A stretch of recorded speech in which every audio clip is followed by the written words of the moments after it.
What's up, guys? Studfit here. We have another episode of Kart Talk. I'm joined by a number of my good friends, some that you've seen before, some new, but calling all across North America. So first off, I'll go to I think this is maybe your third or fourth visit, but one of our contest winners.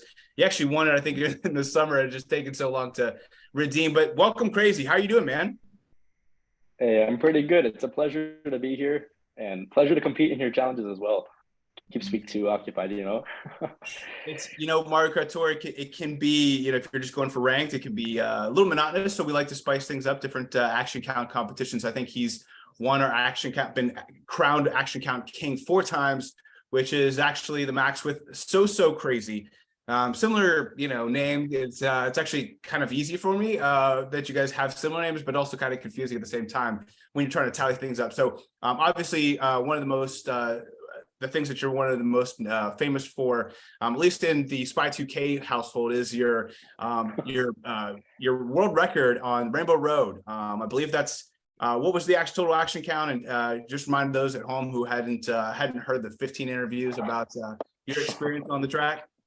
Oh my goodness. Yeah. So a while back, this was actually exactly last year at this time in the last year's Yoshi tour. 3DS Rainbow Road came back, and I'm like, I think 70K may just be possible on one track. This is back before the Mii's, before they really took off. So and quad caps too. Yeah, before quad caps as well. So it was just 8 triple cap with normal items. And I pursued this track for the whole tour. I even had to deal with tokens. This is before auto clicker. It was difficult. But on the very last day of the tour, I managed to pull off, I think, 333 actions on Rainbow Road. I've never topped like that. That's the pinnacle of Mario Kart for my account. But yeah, that was an amazing run, and that's kind of what I'm known for. Yeah, well, it's a shame that there was a couple glitches that saw action counts higher than that, but I just think that's an awesome accomplishment. I think you're well respected in the community. Glad to have you on today. We also have Spy 2K talking about his family. I think this is your second time on Kart Talk. Welcome back, Spy 2K. How are you doing, man? Hey, thanks for having me. An honor to be back. Yeah, I started playing the game about 2 years ago in April, and I just got my first top 1,000 badge in April of this year. So 2 years later, and my account has evolved enough that I have enough high leveled items to actually pull that off. So I'm excited to be here to chat about all the new stuff with the new tour and whatever is coming next with this game. There's a lot that they're throwing at us, and I got some theories we'll talk about later. But I'm calling from I'm in North America as well. I think most of us are today. I'm up in Minnesota, where it's been 80 degrees the last week, but we're about to drop back down into the normal temperatures for April, which is in the 50s for the next couple of weeks. So I'm envious of those of you that are experiencing nicer weather moving forward. I was gonna say, Crazy, you probably had some in the hundreds this week, huh? Oh my goodness, we're almost there. We're in the high 90s, and so I'm in AZ, Arizona, and probably the hottest state in the whole country. I'm already like, it's March, and we have to wear t-shirts and shorts and still sweating. So, yeah, it's real hot over here. Nice, man. Well, I was gonna say, one place that probably the hottest place I've been so far this year has actually been nearby Nap in Dominican Republic. Welcome back, man. So for those of you who didn't remember, Nap was one of the very few people to be as one of my co-hosts alongside Larry 98 on the rundown. So Antelev was on vacation and Nap stepped in, and honestly, Nap's collected quite the following. They're like, "Oh, Nap killed it. Antelev could be gone for another 6 months. We don't care. Nap is the man." Totally joking, Antelev. Please don't go. But Nap crushed it. He did a great job. So we asked him to join us on Kart Talk. So welcome, man. Obviously, I mentioned you're coming from Dominican Republic, but tell us a little bit about how you got started in Mario Kart Tour, and what was your first exposure to the OG Mario Kart? Well, first of all, it's a pleasure to be here alongside many of the faces of the community. I'm a day one player, as I said in the rundown, like I first appeared. My first experience with Mario Kart, I will say, I grew up playing Mario Kart 64 as a kid. I play many other Mario Kart titles. I play Mario Kart DS, and honestly, I found this game by just mere chance. I've seen people playing on YouTube, and I look it on the App Store, and it's compatible with my phone, and I started playing, and that's how it all began. Coincidentally, it was just day one, day two, and ever since then, I've been playing this game every single day up to this point. Awesome, man. Awesome, man. Well, good. Excited to hear some more of your opinions. Hopefully you say some hot takes for us. Talking about hot takes, someone else who's in another hot area, Hawaii. Welcome, Avi. How are you doing? I'm good. Awesome. So tell us a little bit about your experience with Mario Kart Tour, and when you first were exposed to the original Mario Kart. And you're calling from Hawaii, so I don't know.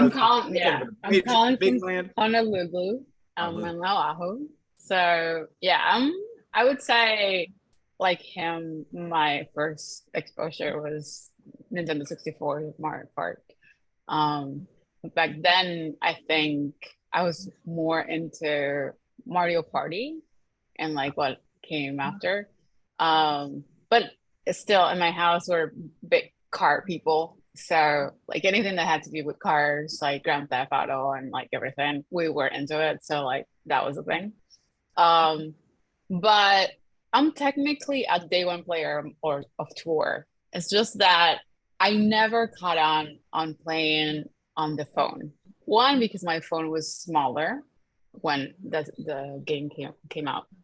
And then two is just I don't know. At the time I was like, this is not working out for me. But then a few months later I got an iPad with a pen. And I'm like, oh, I should like try it up again. And it's just Yeah, the crazy iPad guy. There we go. Yeah. I mean, with the pen, they match. So like, same color, Crazy. You got the.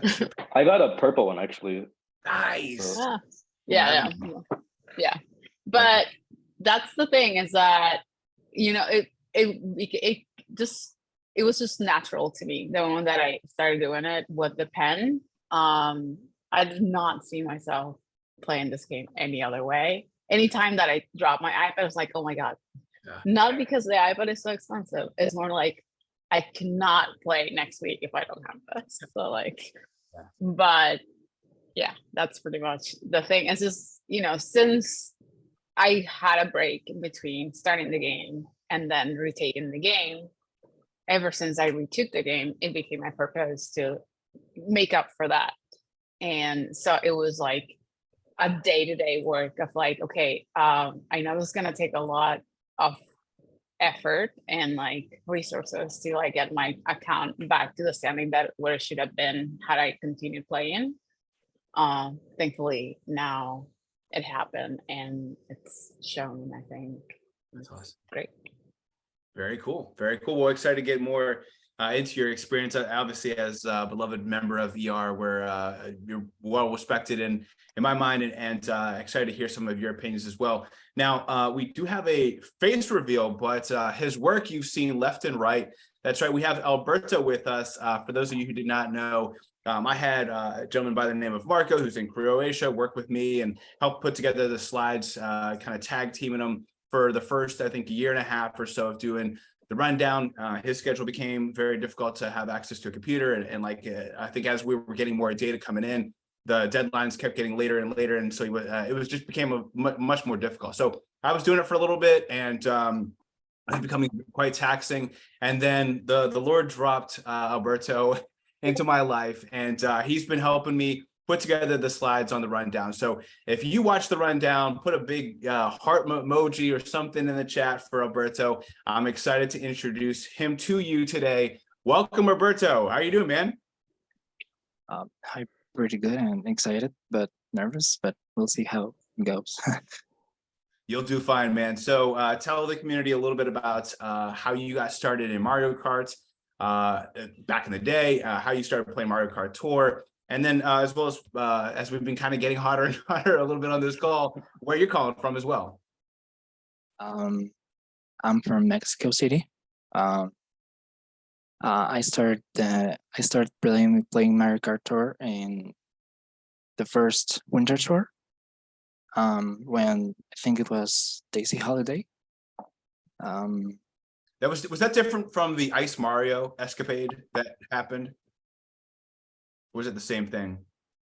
No, it was different. It was November, and Okay. that was January. Gotcha. Yeah. All before my time, by the way. So my apologies. Yeah. I took a break in the last Yoshi tour, and again for personal issues. But then I got back in Bowser tour, I think. I don't remember well, but yeah. And this is my very first Mario Kart experience. So I haven't played Mario Kart, and I just played as a kid in Super Mario World 3, I think. So I had some knowledge of that. So, and I think that's it. Cool, man. Well, good. Excited to get some of your opinions in there as well. We've included a little one at the end just for some feedback from the rundown and what you'd like to see. But again, I personally really appreciate all the work that you do. Like I said, my schedule's become crazier and crazier this year, so I appreciate everything you do. All right, let's jump into our icebreaker. We'll start in reverse order. We'll start there with you, Alberto. So we asked in a past Kart Talk episode for guest favorite shy guy. So obviously this we are in this Yoshi tour. I figured we'd ask. There are a variety of Yoshis, different colors, different alts.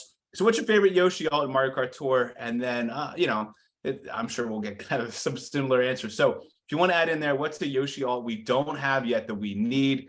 Let us know. So we'll let you start out, Alberto. You hear me? Alberto, yeah, we'll start with you. What's your favorite Yoshi, and or you can also answer if you think that there's a Yoshi alt that we need in our lives. No, yeah, I just was asking if you can hear me. Like, I think we can hear you well like that. okay. Well, I remember when Yoshi Egg Hunt came out, I didn't like him, and it was just meh. But then last year with Gold got EXG, and when I got both, and I started playing with both, I liked the details in Yoshi Egg Hunt. I like drone, so that's why I see much into the details. So that's why I like more about that Yoshi.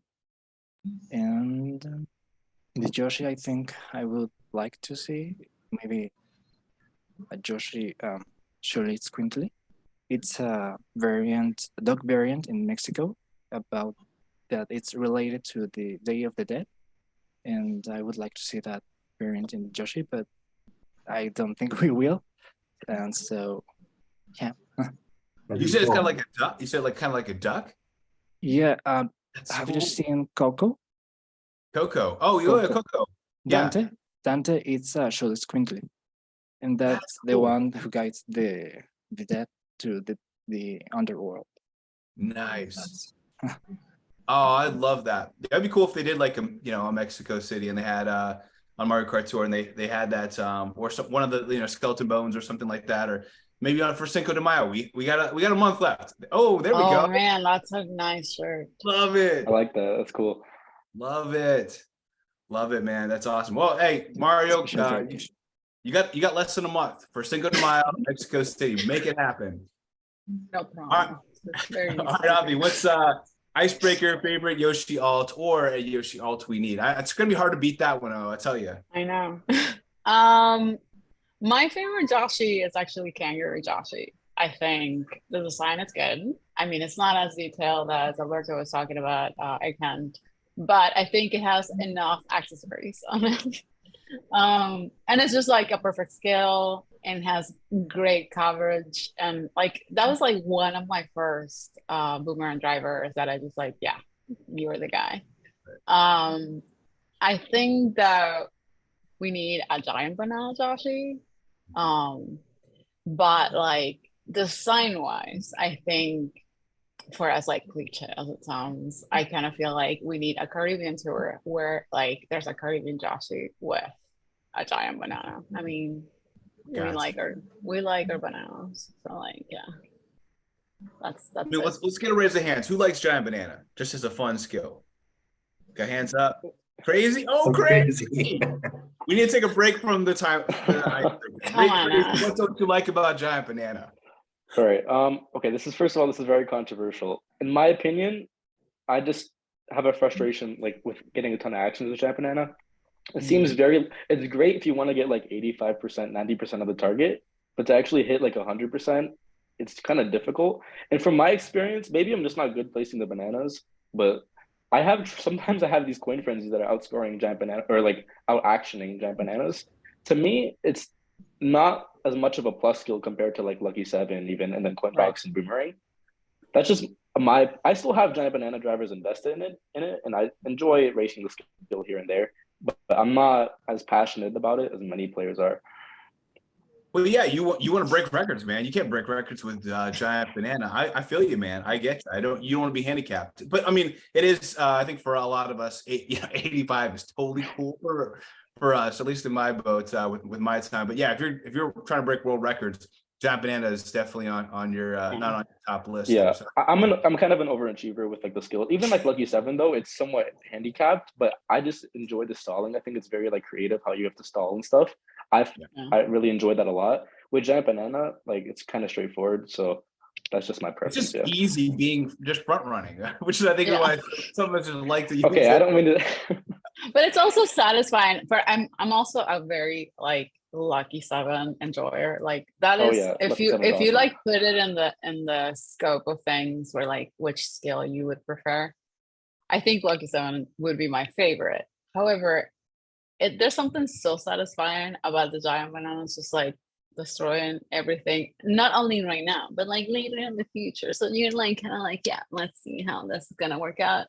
And yeah, I'm with you that placement is such a key factor in like tracks like Riverside RT, where Yellow Me is at.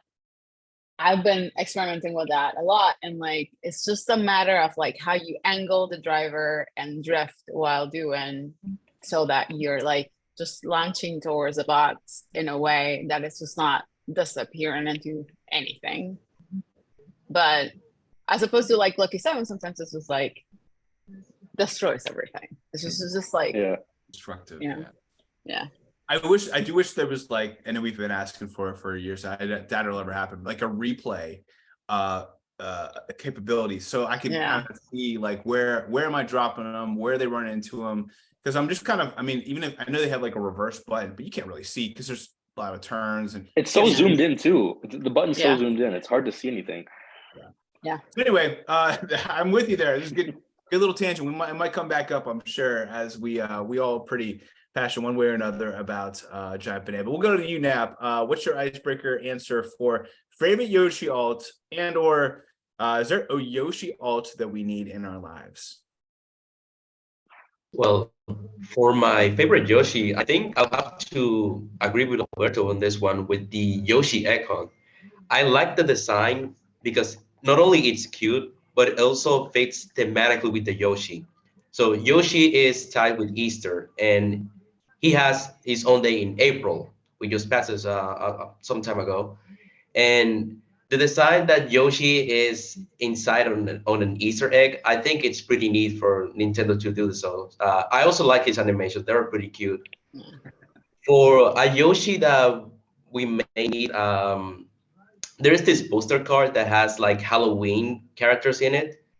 And there is a Yoshi that it's disguised as a dragon, which I find it kind of funny since Yoshi it's already some sort of considered like a dinosaur / dragon. Yeah. But I think a Yoshi disguised as a dragon would be a really cool alt that a lot of people would really like as a Halloween alt. Yeah, that'd be sick, man. That sounds pretty awesome. You guys all have some really good answers. I love them all. Spy2K, what's your favorite Yoshi alt, and then what Yoshi alt do we need? Well, mine's going to be maybe cliche, but not if you're Frenzy Fangirl. I'm going to go with Gegshi, my highest leveled Yoshi and most useful, though my gold Mii just sort of dethroned the Gegshi in my lineup, at least for this tour. I still really like Gegshi. So one of the first level 6 double cap high-end drivers for me. oddly enough.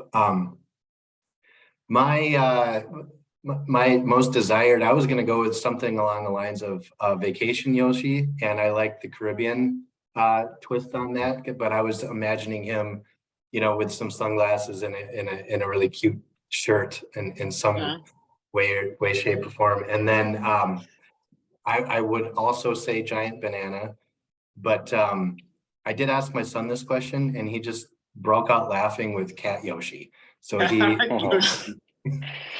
Oh my So goodness. his entry is Cat Yoshi. We don't really want that.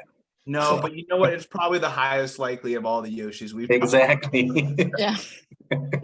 which is sad, but I know good answers. I like them both. Crazy. What about you, man? All right, so my favorite would also be Kangaroo, just because he was the second boomerang driver, and I just really like his design. I think it reps Australia pretty well. The little boxing gloves are super cute, and I think he has like the Australian flag on him. Yeah. I think the design is super creative, and I remember just playing with. I got him pretty early. This is back in the pipes. I got him pretty early too, so that helps. And I have him level 7 now, I think. So he's a pretty big player in my inventory. And then I guess for somebody who I would want, so this doesn't apply to just Yoshi. This is for as many drivers. Okay, we need more SNES drivers, and I'd love to see SNES Yoshi as one of them. Okay. It's such a missed opportunity. Yeah, Yeah. those little 8-bit ones, they're so creative, and just to see maybe one per year, I'd love that. So I'd say Very SNES Yoshi. Yeah, I actually, it's been kind of fun watching, seeing the DK Jr. jump up and do his fun stuff. And the yeah, sounds too of the roulette and stuff, and like the coins. It's so creative. I love it. That's cool. I mean, they could easily do that. I mean, honestly, you probably gave them a good out here. They probably are like, yeah, we could totally do that. It would be easy.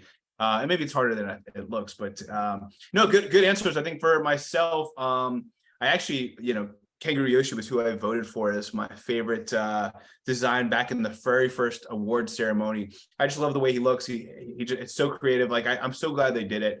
But I think my favorite. It's actually I was not expecting other people to have said this, but it was going to be Egg Hunt Yoshi because he was the very first high end I ever pulled in the game. Behind him was Waluigi Bus Driver. I got him. I literally started. I started in the Easter Tour 3 years ago. It was the very first tour I ever played in, thanks to the pandemic. And my very first high end was Egg Hunt Yoshi. He's absolutely terrible, but to me, he's got some sentimental value. And then for the alts, it's probably a cop out, but it's got to be the Sphinx. It's got to be this Yoshi that's in this Yoshi Desert.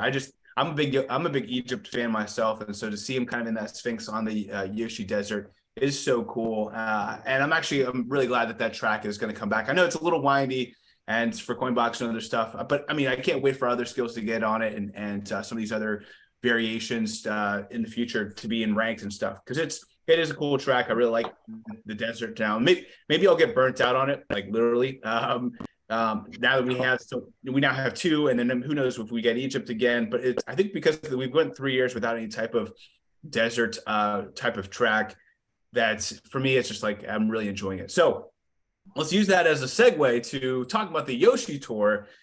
We can't really talk about the Yoshi Tour without talking about a brand new character introduced to the game, and obviously not introduced to the Mario Kart or the Mario world, which is Poochy.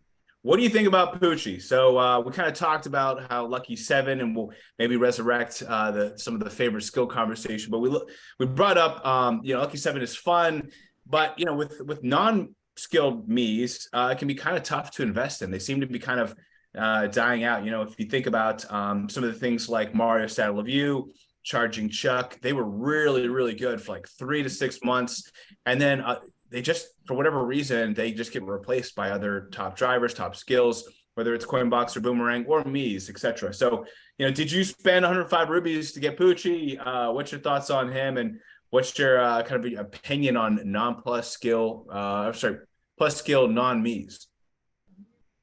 What do you think about Poochy?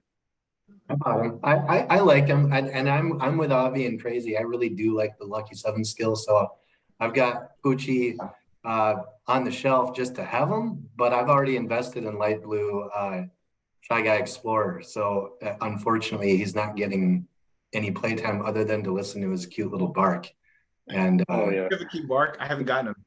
his voice is so cute. yeah, Yeah. it's a Can you nice give us a glimpse? change from the Mii.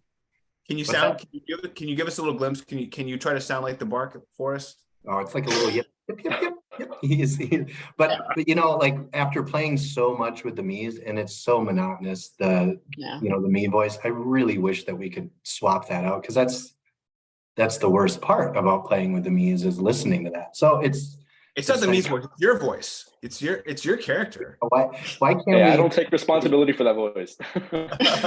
That is not me. No. But I you know, as far as like Poochy's value going forward, that's going to be a tough one because especially given what we're about to embark on, we'll talk about it later, but the next set of tracks we're going to get in the next tour, how that might impact the value long term. So I'm not putting any tickets on them for now, but I really wanted to, you know, have them for the collection. And Lucky Seven's really fun for me still. I enjoyed the skill. Oh yeah.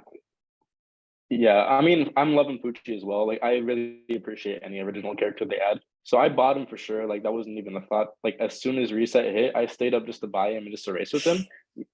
I don't know why they like saved him for week 2. I would have loved to play in week 1, but I'm not putting tickets on him just yet. I'm actually saving up for a distant ACR project, but he's super cute. I've been racing with him just to like get XP and stuff and for daily coins. The only thing is when he gets hit, he does like little whimper, and it's kind of sad to hear. Like it's like he's getting hurt. And Yeah. that makes me sad. Really? Oh. Yeah, when he like gets hit by like a item or whatever. But other than that, like he's super cute, and I think he's gonna be really good. I think he's gonna get a lot of value for a long time, just because he's an original character. And if you look at PD, he's still getting buffed to this day. His whole set is getting buffed. You know, Kamek, Chuck, they've slowed down a little bit, but I think for these recent original characters, especially, they're gonna be getting buffs for many months to come. Good call it there. Others, who else got Poochy? I got Poochy and just like this guy. So I'm just like, okay, you're gonna be there. Also because I also invested in like Blue Sky guy. The moment that it came out, I made him 6 double. Explorer But- or Poochy? Explorer. Yeah. But I mean, it is an issue with what you guys were talking about, with investing in a driver that is not a Mii. And that was the thing. I had the choice between buying him 3 times and saving myself driver tickets, Mhm. or getting him and getting 2 of the Mii's that I was missing, because it's gonna give me base points elsewhere. And that was the choice. I mean, that's going to be the choice for me all the time. So Yeah. You got to go with your heart, and it sounds like a lot of people are going with the Poochy with their heart. So I get it. And of course, your dog's nowhere to be seen. I don't see her anywhere. She around. We got to show the Mario Kart fans.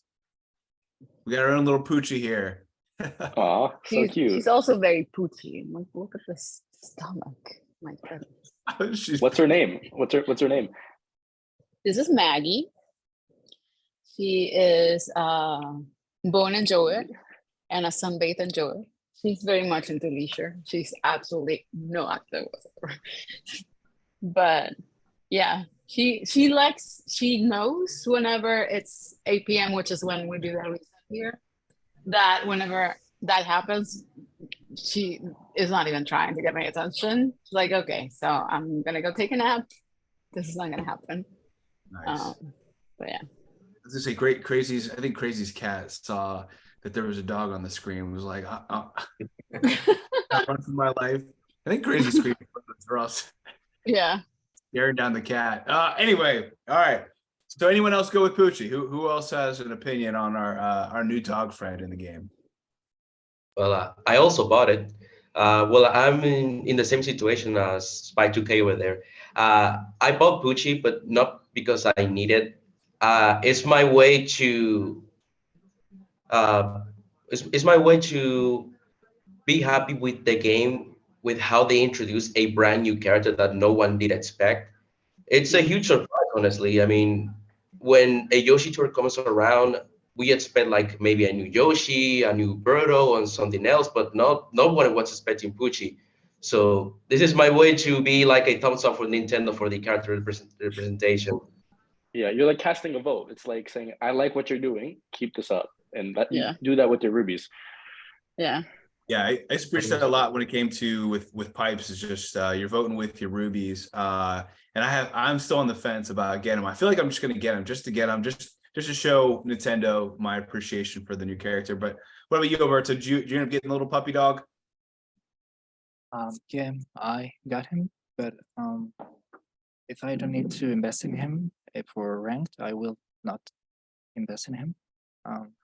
I have also light blue shy guy, but I have it at level 1, so I can't invest in Poochy right away.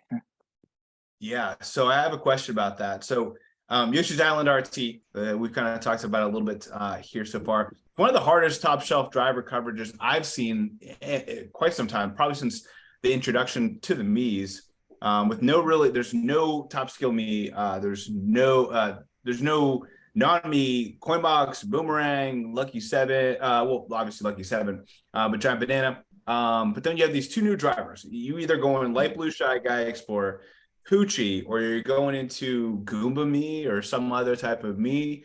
I was curious who you guys were rocking this week, and sounds like we got a couple people rocking Poochy, a couple other people going with Light Blue Explorer because they've already invested in them. Anyone going with one of the Mii's or anything unique? I mean, maybe someone's using a middle shelf again because it's that rough. What you guys rocking? Just light blue. Same. I'm using light blue shy guy. I took him up to 6, so I'm using him there. Yeah, I've just got him at 4 single for now. Light blue? Yeah, light blue. Yeah. Like You blue. too, Matt? Man, Alberto, is it just you and me? Are you using your light blue too? You might be on mute. Yeah, sorry. I will use Poochy just because I like him more than this shy guy. But I just have those drivers there. I don't have the other Mii. Okay, maybe this is just I'm the only one dealing with this dilemma, but I'm having a hard time. Man, because I've seen so many of my investments here recently that are non-Mii related, and me just regretting it later because I'm like, I'm not using these characters, not using this character. I mean, I just can't. I'm looking at like some of my my arsenal. I'm like, I even have these guys. Some of these guys are like quad capped and like good example, gold PD Piranha. I invested in pretty early because he's a giant hitbox, and it was either going to be him or Charging Chuck. And I wish I went the gold Charging Chuck. He just seems to be a lot more useful. Yeah, there's a couple tracks where I'm using gold PD, but I mean there's so many other drivers that I've invested into level 8, double uncap, triple uncap that I'm barely using, and they're like coin boxes and stuff. So I don't know. I'm still just because of the Mii's, because how valuable the Mii's are. I mean, geez, I can't tell you how many tracks where I'm like, I have a coin box driver, level 8, triple uncapped, and I'm just like, I can't use it because I have PD gold or PD Piranha Mii suit or something else Mii suit that I've already invested in. It's because it's a no-brainer. So I don't know. I've been debated. One of my thought processes, I think, is I think if it was Yoshi Desert RT or something like that, then I would invest in it. But I think with Yoshi Island, because it's a nitro track, I'm like, you know what? I'll take the bullet. So I went in, I got a coin and banana with Goomba Mii, and I'm done. I'm at level 1. I'm just keeping it level 1, not doing anything else, and just saying, you know what? I'm gonna win ranked. I'll be fine with it. I don't have to show off.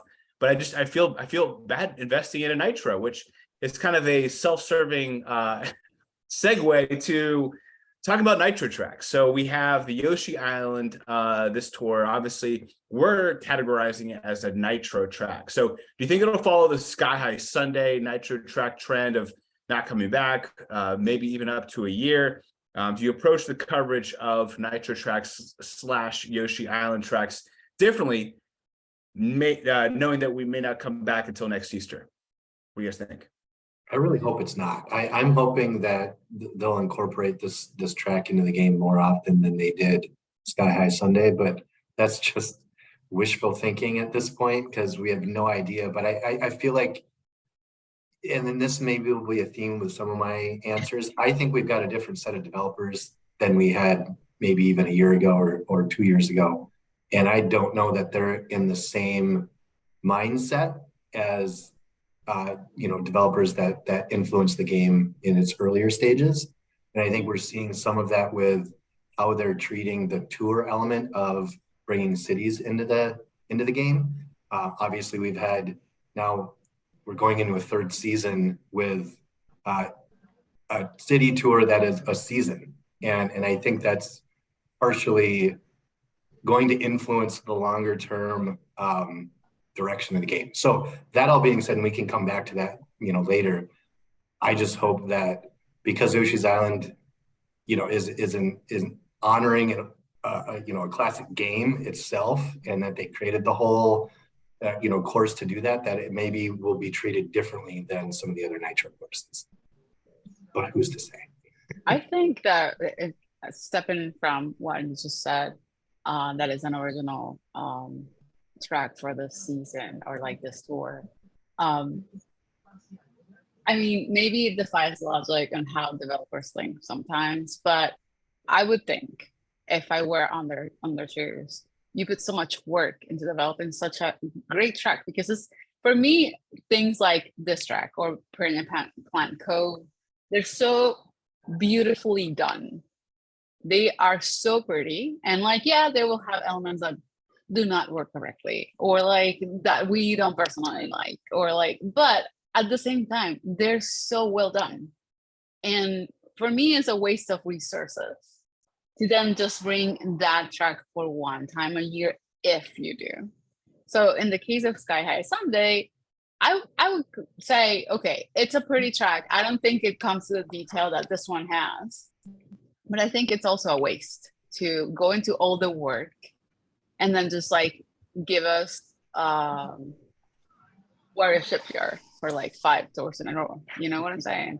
It's so frustrating that you cannot, that there are practical things to the game that are not even just, oh, because it's your personal preference that I want to have this track of this other. It's more about productivity and how you handle the product itself.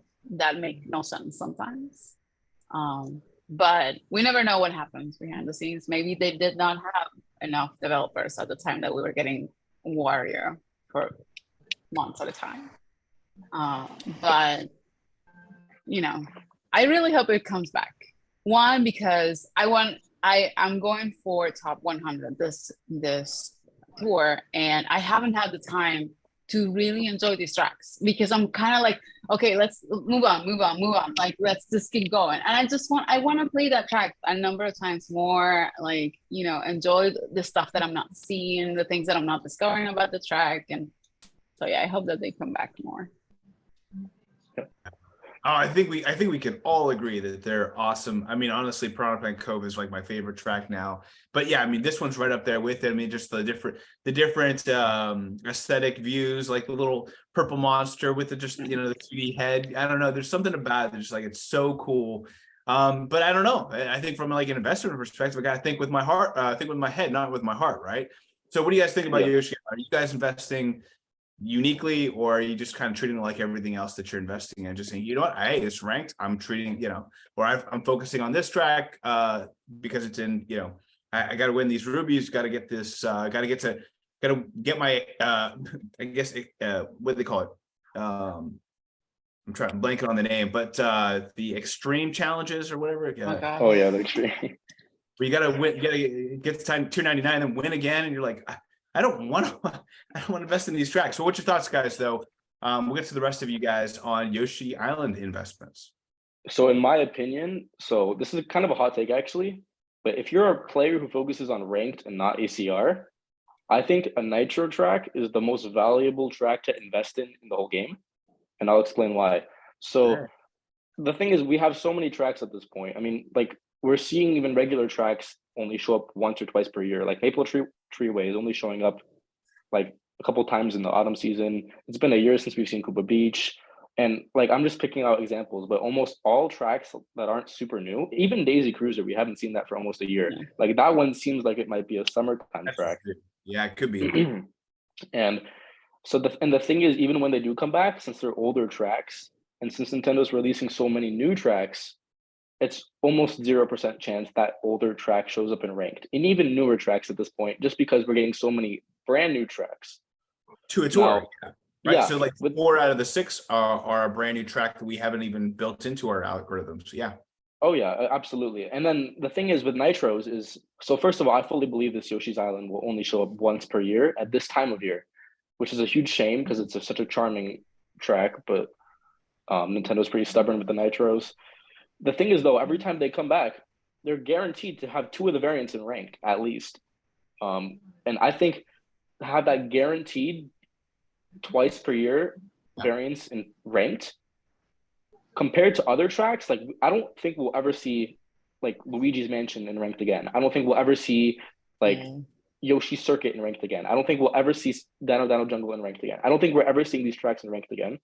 Or if we do, it's gonna be like once in the next 3 years. Now they get twice per year these Nitro tracks. I think that if you're a ranked player, that's the deal you can't beat.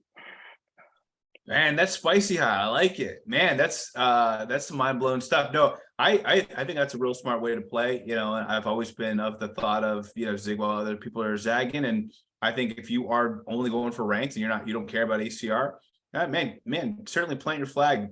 I mean, I know even a lot of people they go for all cup ranking, they love city tours because it's like, you know, they can just put all their tickets in one basket. No one else wants to put it there. And like they could say, hey, this every time a city tour comes up, I'm going for top, 10, top 100, top whatever, because I'm doing what everyone else isn't doing. I think the same thing applies in this situation. To your point, for Nitro tracks with ranked. I mean, at least it's coming back. Good chance if you invest in one of the 3 or 4 variants of that track, you're going to see it, almost guaranteed. Oh yeah, absolutely. You call. What do you guys think? Anyone else want to mention about their thought process on Yoshi Island and how they're investing in Nitro tracks in general? I will say that I will have to agree with Crazi on this one, even though it is a hot take, but it's a hot take that I agree with. And it's specifically because of there's so many new tracks coming up and the rotations have definitely changed compared to something like year 3, for example. Like we all remember last year when we have that 2-month stretch where we got the same 5 tracks every single tour. It was Bowser's Castle, Vanilla Lake, Coconut Mall, like all those tracks in every single tour. This year, they're taking a different approach. They're basically rotating a different set of tracks for every single tour, and they're not repeating it anymore. Like not even the new tracks, they're not coming back on back-to-back tours anymore. They come back maybe like once or twice per year, and they're doing that with every single track. Mostly the new tracks can come back more than twice per year, but it's not going to be like we're going to get like Rainbow Road like 3 times over the next 2 months. No, it's going to be like 2-3 times. So basically, we're in a point where we're not going to see tracks repeating that much anymore. So Nitro tracks should be taken into more into a high regard now for investments. Yep. So Totally basically what you're saying is up is down, down is up. Do we even look at the spreadsheets anymore? Let's just take a break from this question. Like, what do we even do, right? Because we're now getting like 2 new tracks a tour, and they're putting 4 of those 6 tracks are brand new tracks, and then they're selecting 2 other tracks, which to your point, who knows what those could be. I mean, if you're a ranked player, what is your best strategy? Just pure. I'm actually asking for myself. Like, if you're playing ranked, again, I do a lot of ACR, but like if you are ranked, what would you do? I guess so. I'm an ACR player too. So, but I of course also compete in ranked every week to the best of my ability. What I would think is you don't want to look about filling old coverage holes as much anymore. If you're just like a ranked player, you're going to want to focus on investing on new and hot items that instead of filling in holes here and there in your inventory, they're going to get a streak of new ranked tracks that whatever track that is, they'll cover the new one. Like Astro Toad's been on all these new ones. Light Blue Explorer Shy Guy. Hey, Gold Me is he's like a year old now, but I would consider him as a ranked champion, like just because he's been in rank every week for the last few months now. So investing in lucrative items like that, instead of focusing on filling holes, just invest on new hot items, especially commemoratives. I noticed those seem to get in ranked a lot. That's the strategy a ranked player should use if they want to maximize, getting coverage and ranked. That's my opinion on it. Yeah, totally agree. All I was going to say about the track is I like that interactive element with the flying wings and the bridge. I hope they use that code in more tracks. I thought that was fun. There should be more interactive elements like that. What's kind of silly is this doesn't really matter, but I was just playing the track for fun the other day, and what I'll do is if I'm in second, I'll let a bot hit it, and I'll try to like ride the edge of the bridge as it's like spawning in, like a wave or whatever. Yeah. And I'll try to see how close I can get without falling off. It's just silly stuff like that, which makes the game fun sometimes. But it's a fun I course hadn't part. noticed. That's how little I've been able to enjoy these tracks. That until I asked you the other day, Crazi, whether that bridge disappear all of a sudden. Like I hadn't noticed that. Just because I'm like, okay, I got done with this track. Let's move on. And like that's what I mean. We need more time. I had no idea that the circle with the question block, like with the wings, I had no idea that had anything to do with the bridge until like probably. But also, you know what, Lennox, the other reason I really love this track and I wish we had more about it is that one of the other games that we used to play ad nauseam in my house was Yoshi's Story. And it's just so full of references, including the glider. It's like the Yoshi Story flower. Oh, the flower glider, yeah. Yeah, I really love it. And I wish we had more. That's awesome. Yeah, my sons love the craft one where there's like the paper Yoshi and stuff, and it's actually very similar, and so it's got a lot of these same characters in it too. So I think they did a phenomenal job with the track. I absolutely love that. But anything else you want to add about that, Alberto? Specifically about Nitro tracks, investments, and stuff.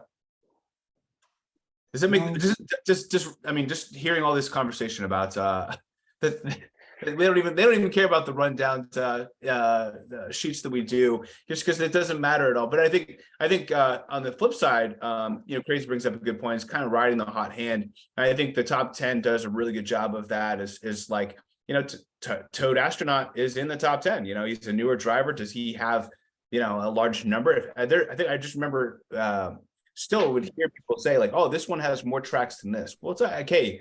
I get that, but you could look at a number of different drivers who have more tracks than other tracks, but every track is different. You have different different streaks. I think the top 10 encapsulates that very well. But what's your thoughts on ranked value and ranked Nitro tracks, and what someone should do if they're focusing on ranked? Anything you want to add, Alberto? My only goal was to get to tier 99. So I just got there and I just don't care anymore about that. Especially about the expert challenges. No, thank you. I don't want to do that. So I just decided to invest in Nitro tracks because of what have been said. But in this one I'm well covered, so I don't have to worry about that. And I don't know what else to say. Nice. No, it's a good question. So we didn't really get to talk about this because we didn't have Kart Talk. But what's your thoughts on the extreme expert challenges, guys? I mean, do you guys feel like it's a or do you think that's just like a money grab? Just like, we're gonna have to keep going for ranked 30 tours, or 30 weeks in a row, or 30 weeks in general. What are your guys' thoughts? Is this just like a lame way to try to handle it, or from this perspective, is it kind of dirty? Like, is it kind of like disrespectful that they would do this and kind of make? I think it's so lame, because at least whenever you got to tier 80, you would get Gold Mii, right? And then you got to tier 99 and you would finish all those challenges and get 300 rubies at least. And on the way you were getting stuff, right? But like this, to then get a badge I mean, we can get into the conversation of like, okay, there are some people that collect badges and they want it and it's all fine, right? But we also can get into the conversation about how badges for top 1,100 and top 10 is actually just clout. But at least it shows that there's like a gigantic amount of work to get those badges. And it's not to disregard the amount of work that goes into winning ranked, especially these days when we're getting more and more people getting level 8 quad cap stuff. But I don't think this is it. I think this is a lot for like nothing. Because if you were to tell me, okay, you get a badge and something else, you get a badge and a new Mii, you get a badge and 300 rubies again, and you get a badge and I don't know, 500,000 coins. I don't know whatever it is that you're gonna give me, but you know, Tickets would be that, a great way to incentivize players. Too. Yeah. Tickets, like 10 of each ticket, maybe. I mean, that's like not that much for 30 weeks of ranked, but it Yeah. at least puts like a carrot at the end of the yeah, whatever. it's round the that's not, amount like, of molded. investment, like you said, it's like cash grab in a way to be able to achieve that. Whenever they came out, I didn't get first ranked last week because I was also paired up with Crazi fangirl, but at the same time I was like, I don't care. I don't like I'm a very competitive person to the point that I'm like grinding until the very last minute if I'm like kind of too close. There's no incentive to this. I'll still get the same kind of rewards, but 5 rubies left, and that's it. Zero incentive for me to even. I'm in 91 right now, and up until they announced what was coming after 99, I was thinking there would be some carrot. I have zero incentive to want to be up at 99 with everyone else that plays, with these crazy accounts. Like it's, if there was a platinum Mii or, Studfit your ticket idea, if there was something there, there would be a motivator. And Nintendo needs to hear, like, you're not motivating anyone like me, and I'm not up there. So if I'm hearing other 99 players that are like, why would I even bother to try to get 30 in a row?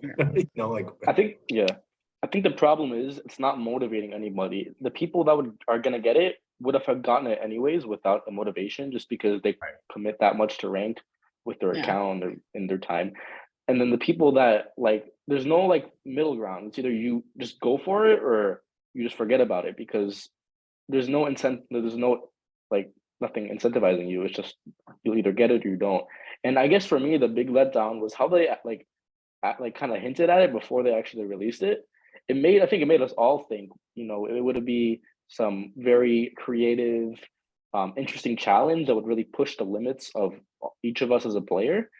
And instead, it's just this long marathon of just win ranked again and again and again. And so uncreative. I would have made that, I'm sorry to interrupt you, but I would have made that an ACR thing instead of a rank thing.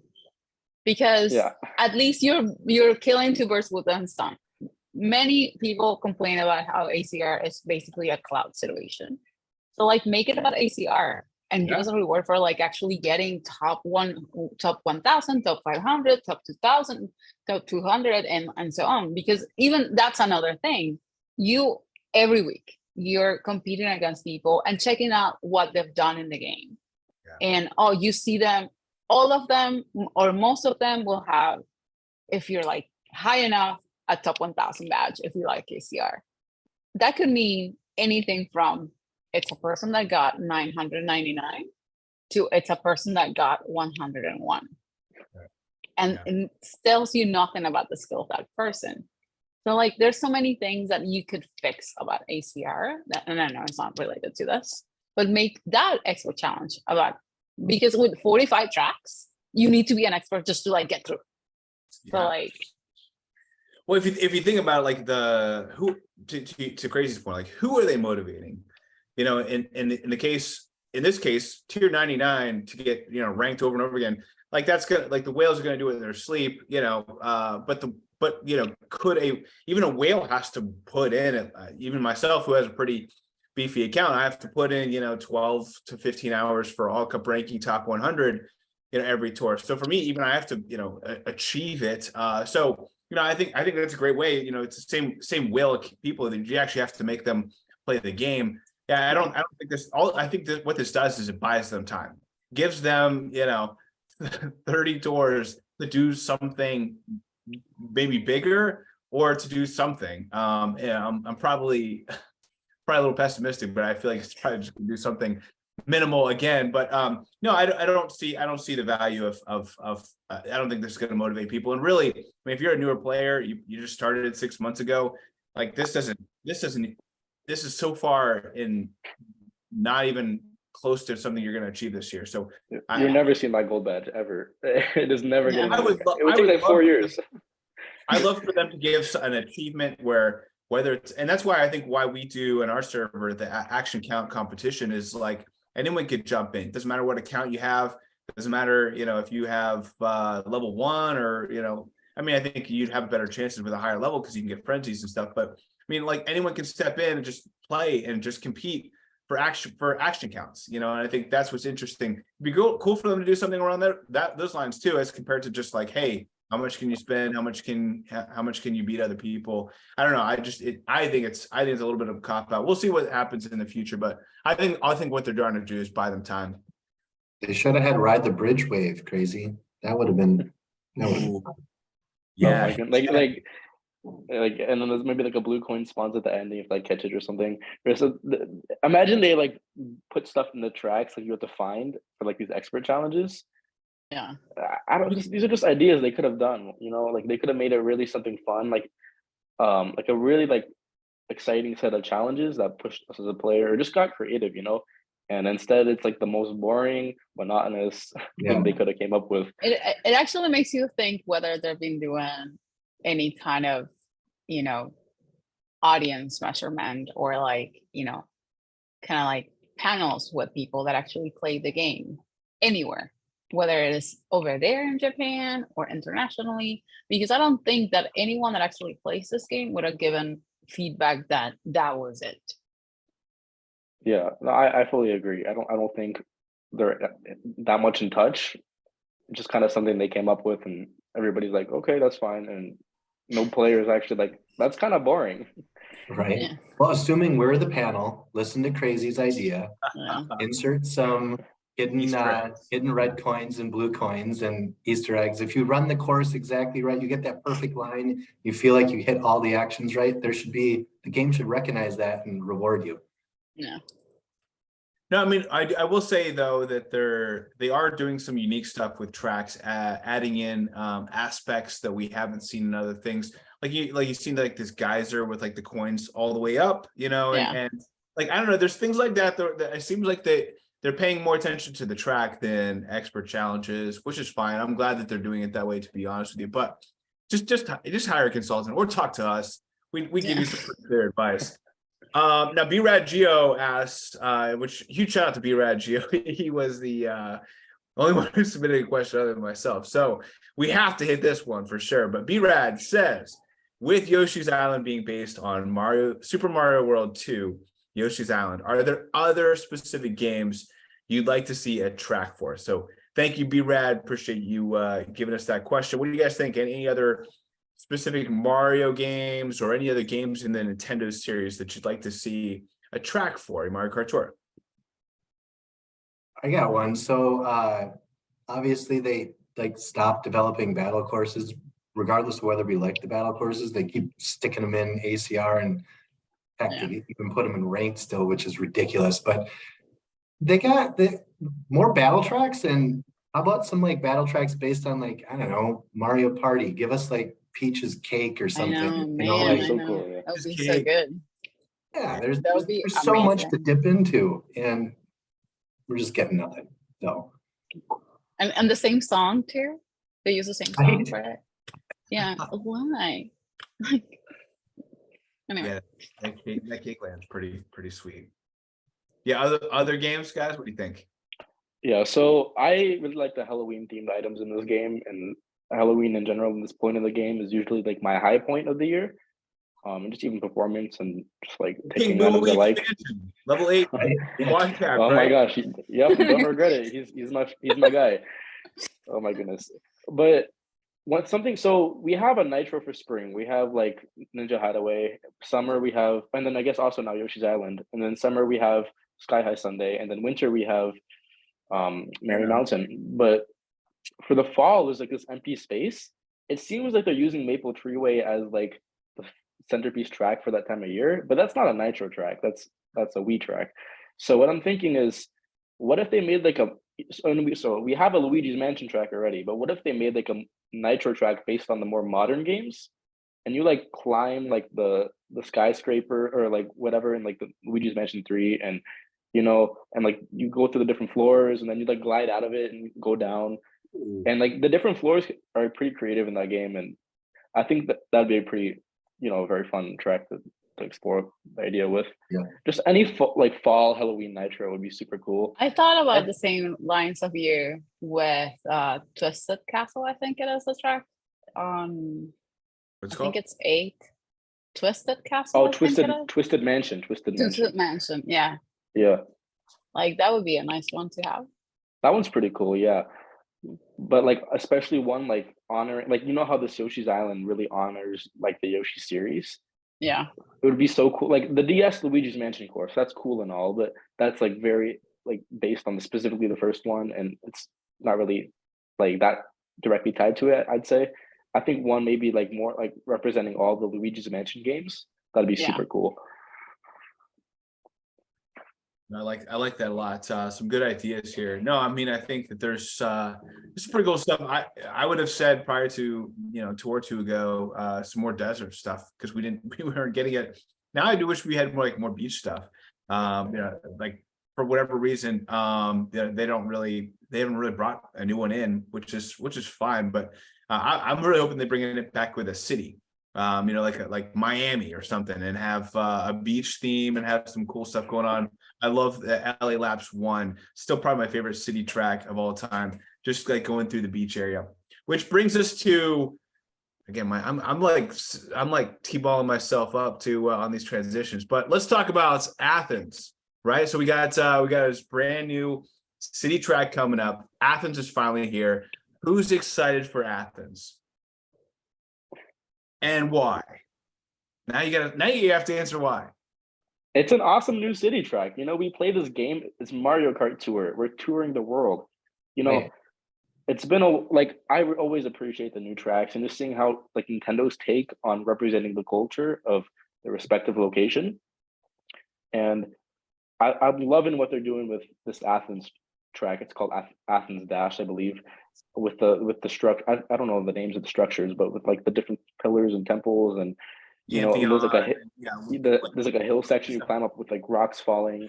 It's so I love when they tour these cities and give us new cities to go to, and I hope that does not end, because that's such a unique, fresh like aspect of the game.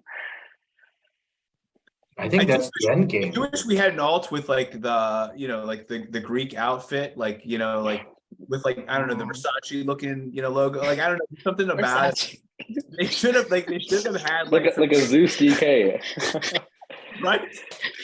Oh my god, Zeus DK would have been great. Yeah. Sorry, Spicy K. I had to get that.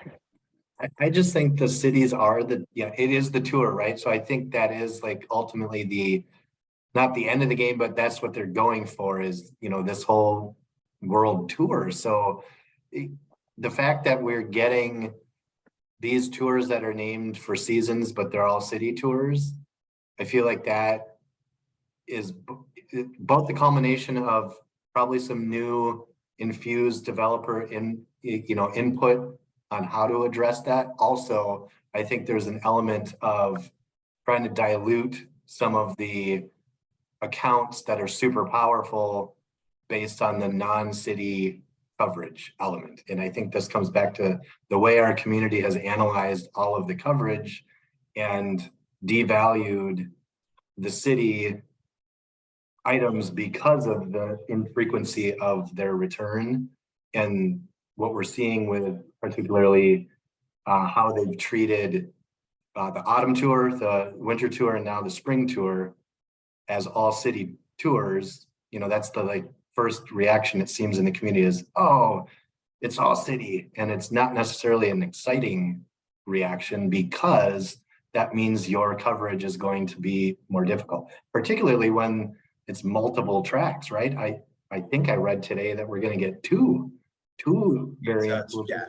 How many are we going to Yeah, have? we're getting- So, yeah. So that, you know, that creates another layer of revenue stream, I guess, for Nintendo, right? You know, they're how do we milk, you know, the revenue here? Yeah, that Yeah, is pretty skinny right now.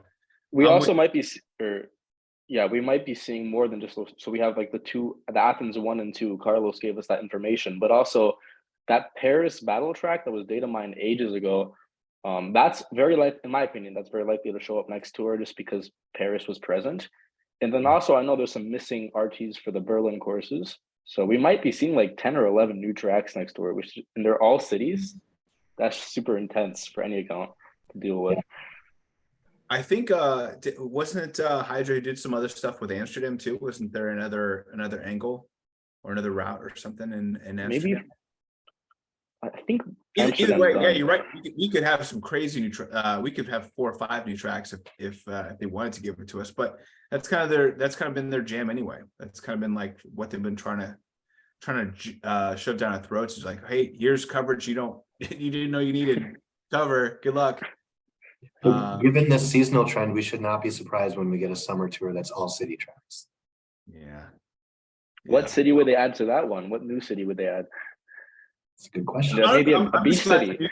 I'm just glad they're giving us at least one new city. They could have just done like this could have been another Berlin or something, and like that's what this tour is all about, is something like that. And then they add in a couple of these other new cities. Like the fact that they're giving us a new city is a big deal. Like I don't know, to Absolutely, me, yeah. it's a big deal. Athens, I mean, and Athens is one of those that like we always had on our list too. I don't know if it's because maybe some people expected, Bangkok and expected, Singapore and some of these other cities. But I always felt like when I was playing Mario Kart Tour back in, the early days that I was playing, I was like, they're going to do Athens one day. They'll do Egypt one day because they're very thematic. They're very, iconic, and like where we think that, there is like a specific look and style to it. And I'm so glad that they did Singapore. I'm so glad that they've done some of these other cities, but Athens was always on the top of the list. Like you gotta do Athens. Like it, and I don't even know if they've done it. I mean, it's so funny. Like I remember the German people really being upset about the Lederhosen because it's not like actually German, and they're all up in arms. But like, I wish they would have done. I hope that didn't scare Nintendo away from doing like actual Greek stuff. Like I don't know. The thing is, for every one of those like people that are saying, "Oh, you're misrepresenting this and that," there's like three or four Germans that are like, "Oh, we love, like, this is so creative, this is so fun, Yeah. we love what you're doing." And I'm sure it's way more than, it's like 1 to How 100, so? 1 to 1,000. Like, I know, like, I mean, I'm not German, so I'm not going to speak on their behalf, but like, if I got something representing my culture, even if it's not exactly like I'm Middle Eastern, so if I would love to see a tour in that part of the world, and Yeah. maybe one day we will. But even if it's like something that does not match up with the track we get, I just still love that way more than something like a basic vacation hall that could go in any city. It just shows Nintendo put like some intention and thought into I feel developing like that track. Nap, Alberto, and I can agree to like how we have absolutely zero South and Central America anything in this game. And so like it's a whole half of a continent or more, a third, 2/3 of the continent. If more if you include the Caribbean. So like I mean, I would love for like a Mexico tour. There are so many graphic things that they could just exploit out of that culture. Not only because there's like different civilizations that lived in the country, but also it's just so historic and like interesting and just appealing to the eye that I don't understand from time to time how they make these decisions. Man, Maybe, I would give it to them. Venezuela doesn't really have all the graphic stuff that you might want to exploit. We could probably get some beaches out of it, but just Mexico, Peru, Bolivia, all of those are all like it's just missed. Yeah, so for those who did not know, obviously originally from Venezuela, and I really wish they would bring some South America to. I know, like, you know, we had recently an Olympic Games down there, and you know, I think that there's some really cool areas down in South America. I wish they would do it. Some. I'm curious if, from your thought, Brett, from what you've seen, what you know more about South America, if you could pick one city to have Mario Kart Tour go there, and maybe Nintendo's listening, where would you select it?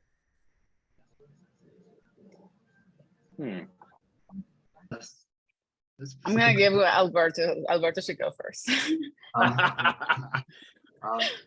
Mexico's close enough. Yeah, let's go. Alberto, help us out. Maybe Medellin or Sao Paulo, and Sao Paulo for sure. or Buenos Aires. Buenos Aires will look a lot. I feel like it would be economical almost for them, because a lot of Buenos Aires looks like Paris, and so they could like revamp certain things.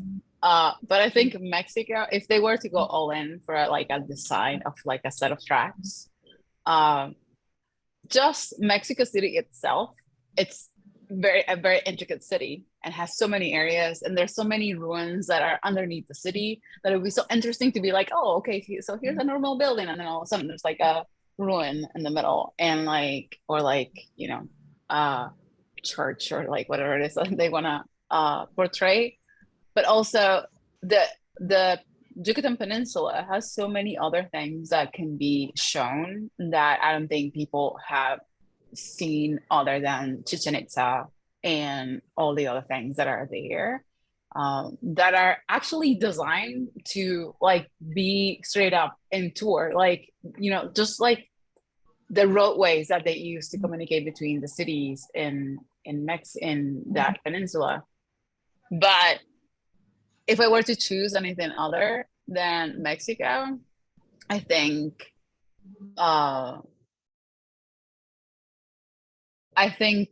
for me, the Bolivian tundra is super interesting. I think, and the Machu Picchu, of course, is just such a natural thing that should be portrayed in Peru. But yeah. I like both. I like both of those. I was thinking about Rio de Janeiro. Yeah, Rio. Yeah. I've heard people talk about that, and it would be perfect for a summer city tour, like because of the beaches and stuff. And I'm sure that it have lots of elevation, and they'd make it a beautiful city track if they do it. Yeah. So that's a good You pick for heard it sure. here first. Summer tour, Rio. It's happening. Yeah, let's go to Rio, man. I tell you what, though, I still feel like they should have had some character with, like, I don't know, the Greek, you know, leaves around the head. Yeah. Like, they need, I'm so upset that they did not do that. Like, to have this this little toad vacation. What's your thoughts, guys, on his skill now that we know that they've totally womped on him? What do you think? What skill do you think Toad Vacation will have? I mean, You gotta be Giant Banana. You gotta push for it. Yeah. Yeah. I guess let's hope he doesn't get Coinbox because he's small. Honestly, if he's Coinbox, like that makes it easier for me. I didn't go into Larry Wintertime just because I was so concerned about his size. If they do Toad, like, I'm actually, to hear that there was a Toad out, I was like, oof. All right. So even if he is Coinbox, I still don't have to invest in him. Whereas, you know, before you had to invest in every Coinbox driver, but now it's like you can kind of skip them. So is everyone on board for a Giant Banana? I mean, I think Crazi might fight us on this one. I'm cool with it. I'm cool with it. Okay. All right, Nintendo. Anyways. Give Toad Vacation the Giant Banana. It's not too late. All right, so here's the question. So we have an all-city track tour coming up. What's your favorite part of an all-city track tour? Do you enjoy having a break, saving tickets, or do you go hard? You know, the EXP, you know, going for top 100, top 1,000, top 10 even. It sounds like maybe that's Crazi's potential goal one day. This project that he keeps talking about. What do you guys think about? Future. So what do you guys think about? For me, I find it relaxing playing on all city tours because you can just go with the flow on an all city track. You can just take the amazing views and play on your own pace on it. I don't grind for EXP, so it's not going to be a huge thing for me on that regard. But I like all city tours. They bring some sort of uniqueness to a tour. It feels something like outside of the norm, since retro tracks is something that we can play in any other Mario Kart game. But city tracks are all like they feel like special in tour because they're tracks that come from the game. And even though some of them are in 8 Deluxe now because of the booster course pass, some of them are still unique, like this new Athens course that is going to be here, and I'm definitely going to enjoy playing it. Yeah, absolutely. And for me, a big part of it is also just like taking in like the sights, but also the music. I love like to see what they do with the music for each of The these music is amazing. cities, you know.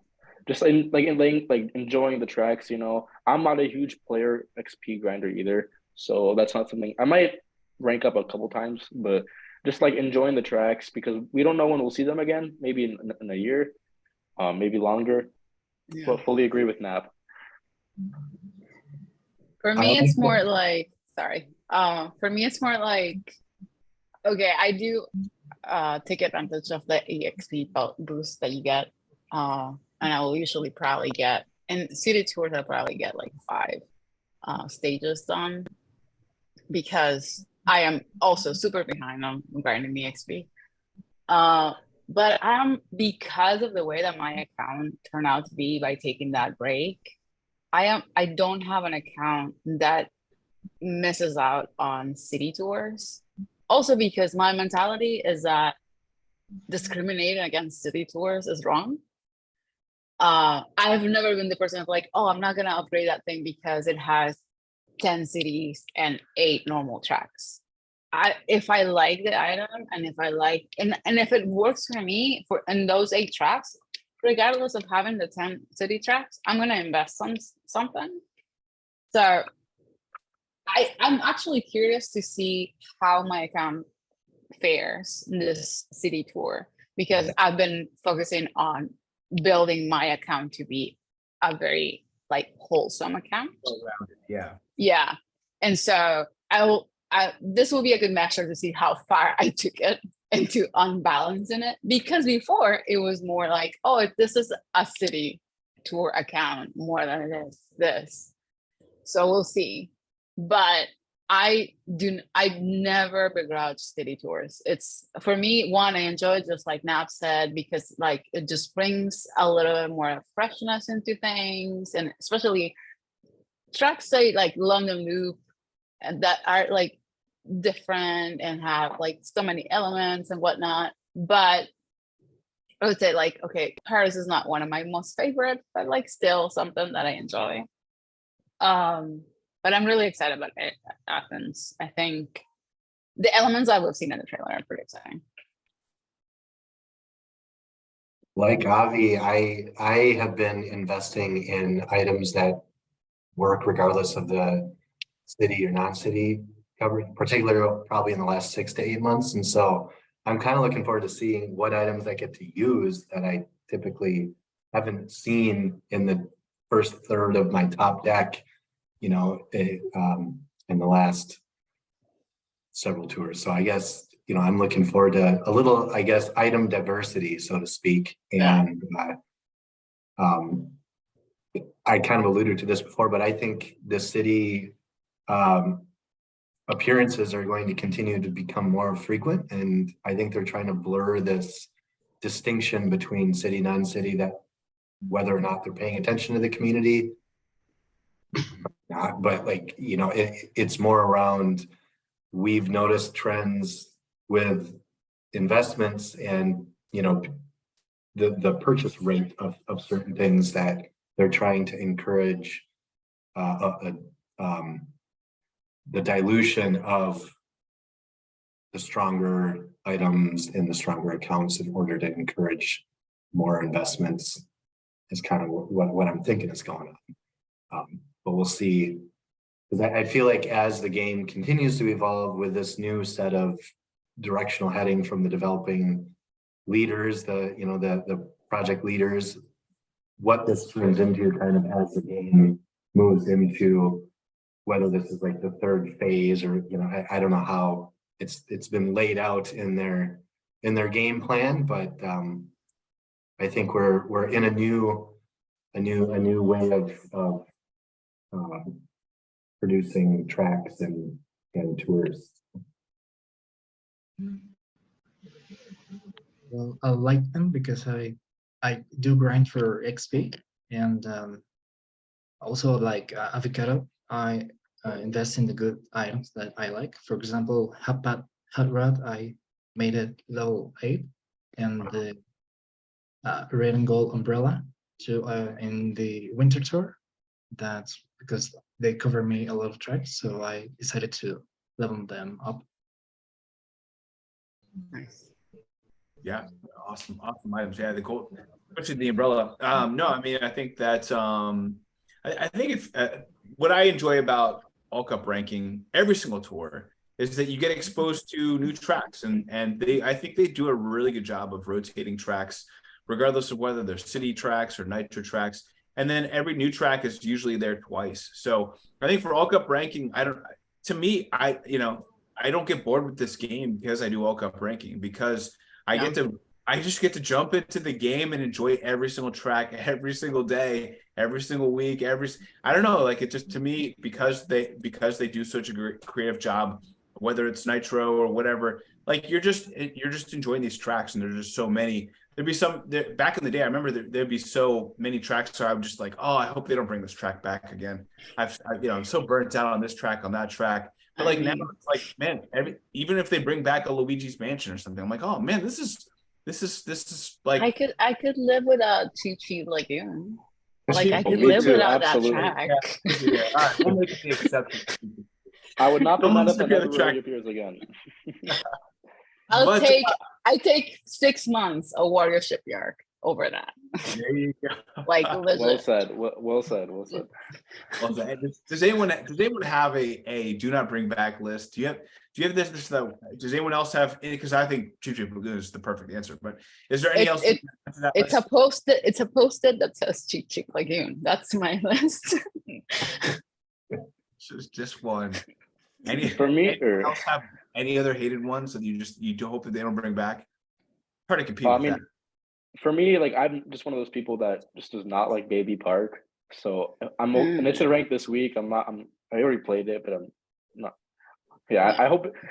I like the T variant with the coin rings and the stuff, but the N and R especially, just like the flat ones. Like I would be perfectly content if we never see those again. Also, there was the Wii Rainbow Road with the T variant. The one was recently in ranked as well. Sure, It's like half a lap. Forget that. That can never come back. Yeah. Maybe we can put just like any track with only 2 item boxes left. Yeah. Can we I would have like a lower appearance rate. Yeah, I would add like 2 more post-its with Riverside Park. Oh yeah. Like not the RT version. The RT version I actually enjoy, but the other, especially the R, they can just go. It has to the do RT with is because the RT has 3 item sets. Yeah, exactly. That RT is great. RT is good. RT we can go. And I actually don't like RT. You what? I actually don't like RT. That's my least. How come? I actually don't like RT. What do you have there? I play with coin mods on that track, and I'm not that good on them on that one. No, that's I do enjoy the other 3 more, honestly. Yeah, I can see but that. It's also because of the dinosaur. It's too wonky to play around with. Right. He's fun though when he appears. He's this big giant dinosaur. No, dude, I get stuck, and when I don't get stuck, he squashes me. It's a little pinball game. You're just bouncing back and forth. Yeah. I mean, that's annoying. I agree, but it's still funny he's there. It's annoying too because on that track, I think the yellow off-roader's on it. So you have this massive cart and like with the medium-sized driver. It is pretty easy to get stuck in this like. It's really hard to maneuver around it. Yeah, I agree. Yeah, Riverside Park is interesting. I kind of like it just because of the different elevation and the dinosaur. I don't know, but the item boxes make it a no-go for me. if they had an extra item box though, it'd be a fun track. I'd be enjoying Yeah. it. I mean, For for all the Nap, break, I don't shy away from it. There's some tracks where I'm just like, oh, I really want to do this track. But Even if it were something like Luigi Raceway, that they have that extra box in second lap kind of situation, something. just throw it to bone. Yeah. Just no. I'm with you Now, there. what if the dinosaur? So you bounce off. What if like every time you bounced off of it, you got an action for that, and if you like Yeah. bounced off of it like 10 times, you got 10 actions, and then Yeah. you would just see how much you can get away with before the bots like get too far Oh ahead. yeah. I That would be wonder if great. that could make it fun. Yeah. I like it. Probably. Then you What get a was blue coin after you hit the 10 time bounce. Oh my goodness. Cool. So another big topic for next tour. We just saw the video this morning about the Mii release, and of course we had this blue Mii. That made sense. We can kind of see the blue in the background, but then we got 4 Miis at the same time. These Koopaling Mii suits. What are they doing? We also, have a couple other Koopalings left. I mean, could they release those 4 together as well? I mean, what do you think they're doing, guys? Sucking up our money. That's Yeah. what they're doing. Yeah. What's I interesting? honestly, I don't know. When I first saw the Mii's, I thought they were going to be more like a gimmick, like they were going to stick around for a couple of tours and then just go away. But like Nintendo has stuck with them for so long; it's been like 15 months now by this point, and they're basically trying to force the people to embrace the Mii's, to purchase them, invest into them, and they keep releasing them. So you think they know what they're doing, but at the same time, you don't. It's like I don't know what they're doing with that. 4 released. I was 4. hoping to catch up by next tour and to have all max gold Mii with having all of the Mii's purchased. And I'm not like, okay, so do I pay my taxes or do I buy Mii's? Like, what am I doing? Like, it's not. I mean, I guess it's like a goal that you can have every tour. It's like, okay, I'll grab 1 Mii this tour and whatnot, and it's never gonna end. But the thing for me is that as much as you guys have said this on the rundown, is that the Mii's changed the game so drastically that, I mean, I guess you can make the creative choice to not embrace the Mii's and suffer the consequences because everyone else is doing it, and so you're gonna have a ranked that is gonna be super hard. You're gonna have an ACR battle that is gonna be super hard. You can embrace the challenge of doing an ACR tour with just non-Mii stuff, and that's up to you, and like you're also. But you cannot live without, and also you cannot live without buying them all if you can, because then you have people that are going to be on your rank that have maxed out gold Mii's, all of them. They've bought all of the Mii's, and you cannot compete with those base points. Never. So that's my thing, and I'm not battling that. I'm just joining. I don't have the energy to be creative about this. So yeah. Well, I've embraced that. Go ahead. Sorry. I've embraced that. I've got all the Mii's, and the only level 8 high-end drivers that I have now are gold Mii, and I just brought Blockhead Mii up 2 days ago. Nice. 8 2050. And so I saw the trailer this morning and I'm like, okay, so I need to hold on to 400 and whatever rubies for the next tour, because I'm gonna, if they're gonna make them all for sale, I'm gonna need to buy them. But I think they're gonna make it more diverse, I hope. And that's the thing though. They're not gonna, there's no chance in my opinion they're gonna make all 4 for sale.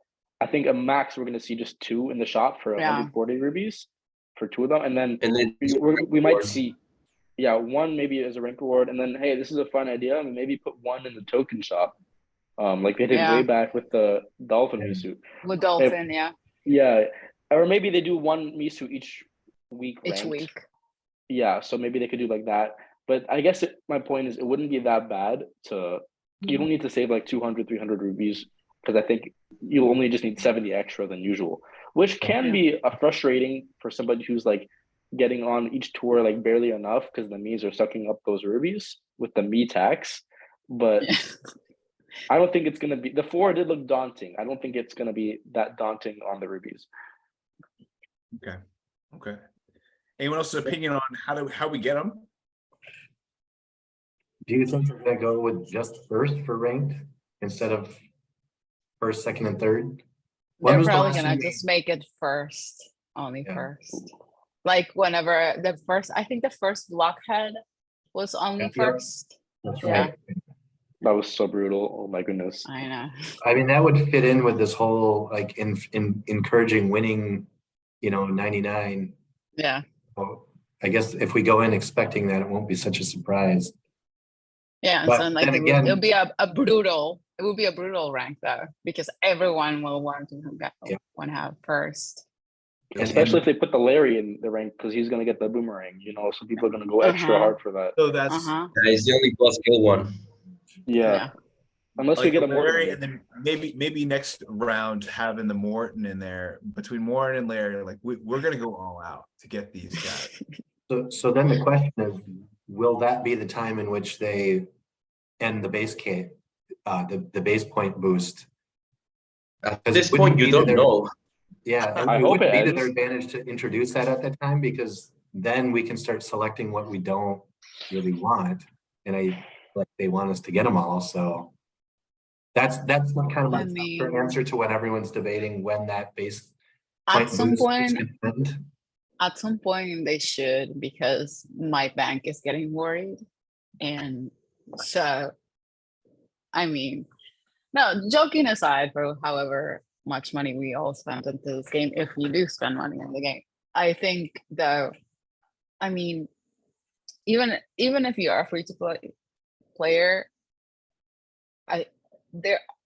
it enhances the decision making that you do about spending any kind of rubies and the needs that you choose to spend money. Even if you don't have to, such as cases like Silver Mii, for example. Silver Mii is a super useful Mii, regardless of what a lot of people think. For me, it's like one of my top players. Like, I agree. I have it have- level 7. yeah. It's a good one. Rank Yeah. champion. Not only rank champion, even if it doesn't have the track, because it keeps getting the boost, Boosts. or Yep. or eventually it gets it.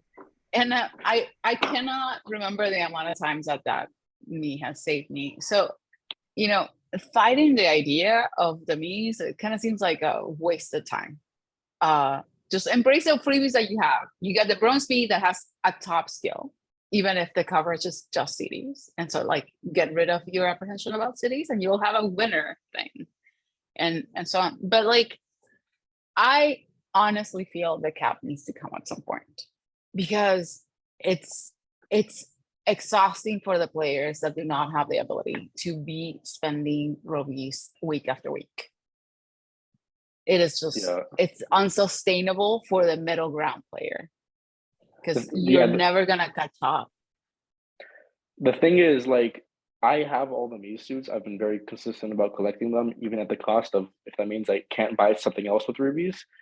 But I'm at the point where I'm like, okay, Nintendo, you need to stop it with the Mii suits. Like, keep releasing them, whatever. But like, please, if that cap is if it is not 2080, we're gonna find that out when the Koopaling Miis drop, because they're gonna cross into that. And for the sake of the game balance and just like any drop of viability for any other character, I hope they put a cap on that. And then, hey, they need to make money, so find a new gimmick to sell us on. I don't care. Just don't break the game with the Mii suits. It already is kind of broken. I mean, Gold Mii suit, he has like 45 tracks, coin box, like all these middle shelf boosts. He's ridiculous. Just for any sense of integrity left for the game and any sense of balance and integrity, just cap it at 2080. It's really ridiculous, and because he's in rank, it'd be one thing if he wasn't in ranked every single week, but he's always in rank every insane. week now, or every other tour. Here's the thing: is like I don't know if the cap is coming anytime soon. I'm not going to hold my breath. That is for sure. That's one thing I'm not going to do. But I mean, they do have to give something to somebody else, like everyone else. Like all the non-Miis have to get some kind of boost some way or another, or like they've eliminated the viability for 40% of the characters in the game, or 60% of the characters in the game. So I don't know what they're doing, but Maybe they'll do level 9, but only for non-Mii stuff. I mean, That again, would be a thing. that would be a thing. That would be a thing that they would have. Man, they would have to. I think even still, the Miis will surpass at some point, because even if those base points keep increasing. But Yeah, the difference wouldn't be that big there. If you do level 9, it kind of gets a little there. For some people, might even be higher. But It'll be level 9 tough, would be though, so because- expensive, though. I It know. would be so expensive. It'd be very tough to compete with the Mii points. It'll be tough though, because we're also soon going to hit 50 Mii suits too. Wow.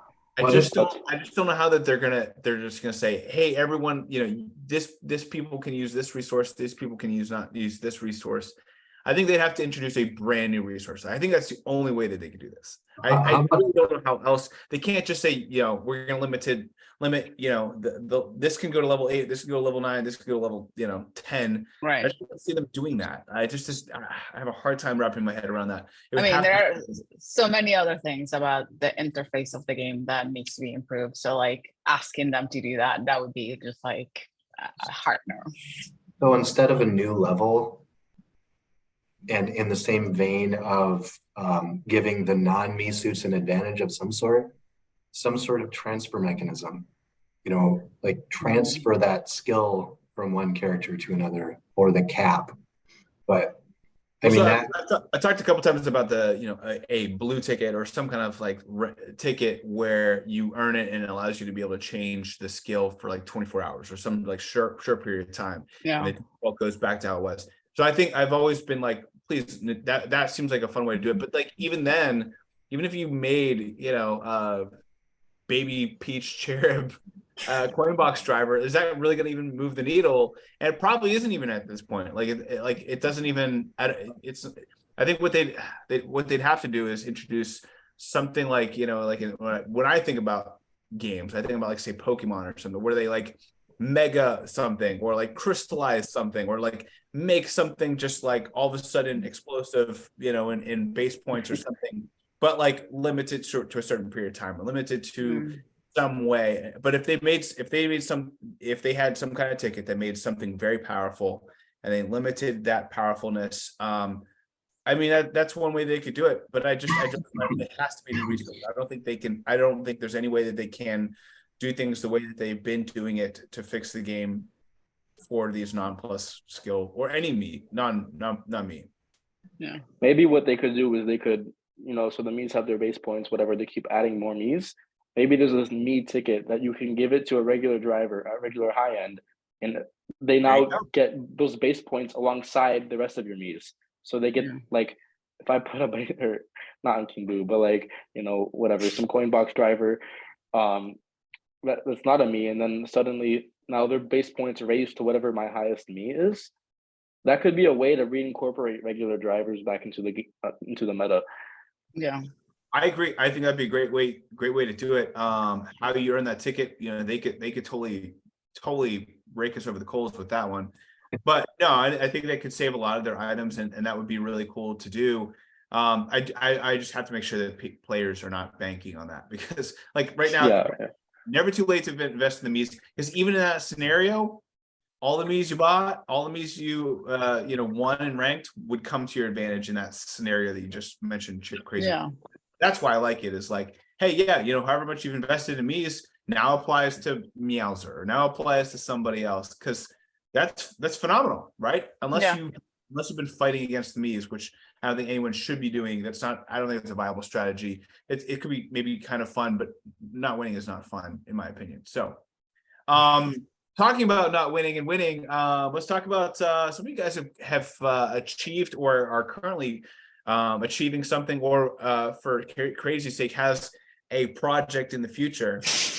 All cup ranking. So let's talk about this. So let's talk about, so I know, congratulations to Spy2K. You recently made a big push to get top 1,000. Tell us about your experience. Tell us about something you learned. Yeah.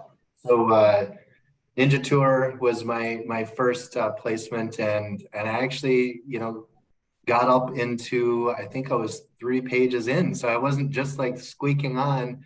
But I used the DKR sheet, which I had filled out one time before back in the Bowser Tour when I thought I could maybe go for it. I was way off base, but I think the lesson that I would provide to new players trying ACR 1000 for the first time is use a tracking sheet so that you can see where you can squeeze out more points, and then furthermore drop the AC percentage down to something that's more attainable for you so you can feel the success. So I played to 80% and still had a lot of fun, and I could see those scores. Now, obviously, you can change that around whenever you want, and those are basically formulas that display the percentage of success on your AC counts. I had some nice support from some friends in the community too, and that's always nice.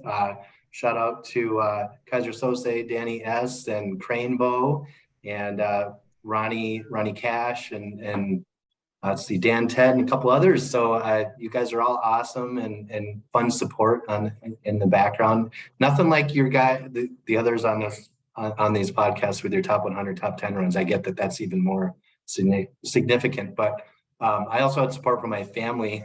I've got a couple kids, and I try not to play to the extent that I did for that tour on a regular basis. And at the end, I wanted to see what the game logged for me.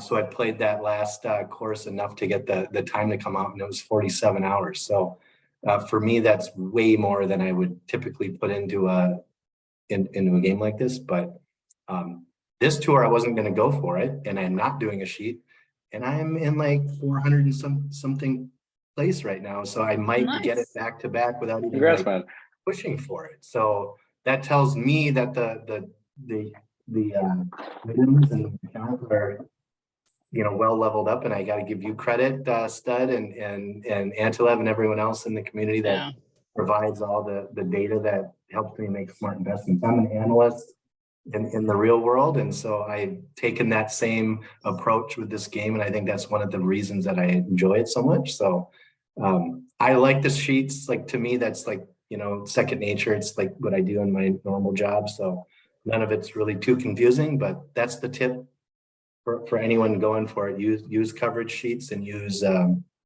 something like an ACR sheet to track your progress throughout the tour. Yeah. All solid advice. Avi, I know you said you were going for something big this tour, and I know you've got a number of top 1,000s. I mean, what piece of advice would you give to someone going for all cup ranking?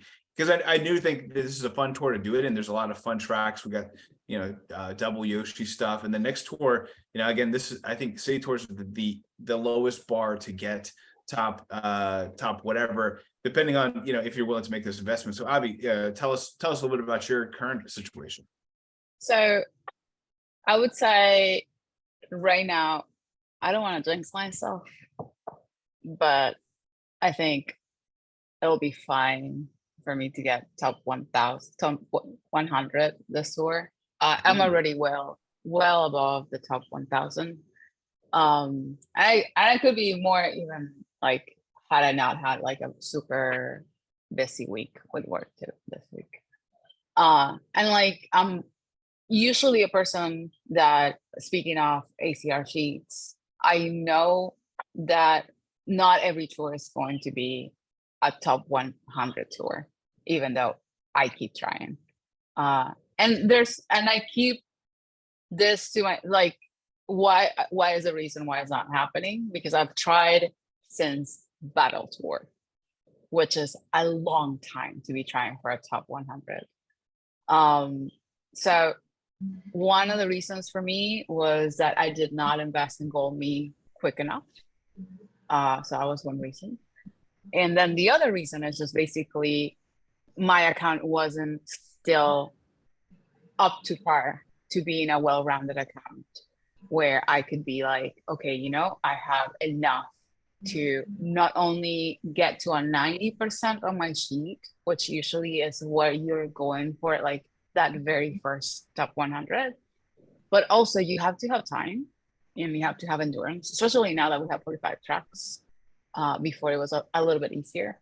And now the game has less tools to help that fight, because we had so many things that could have helped. We had the battle track glitch to make the lobbies faster. We had them shrooming. We have so many things that could have helped you, or in my case, it actually did not help, because the tour that I was actually well into my range to get top 100 was the shrooming tour. And everyone did the shrooming. And it knocked me out 20 places on one day. And I was like, I give up. Like this, it's not that I wasn't gonna do it. It's more like Nintendo sabotaged everyone by taking it out in the middle of the tour. So you gave advantage that was unattainable to so many players.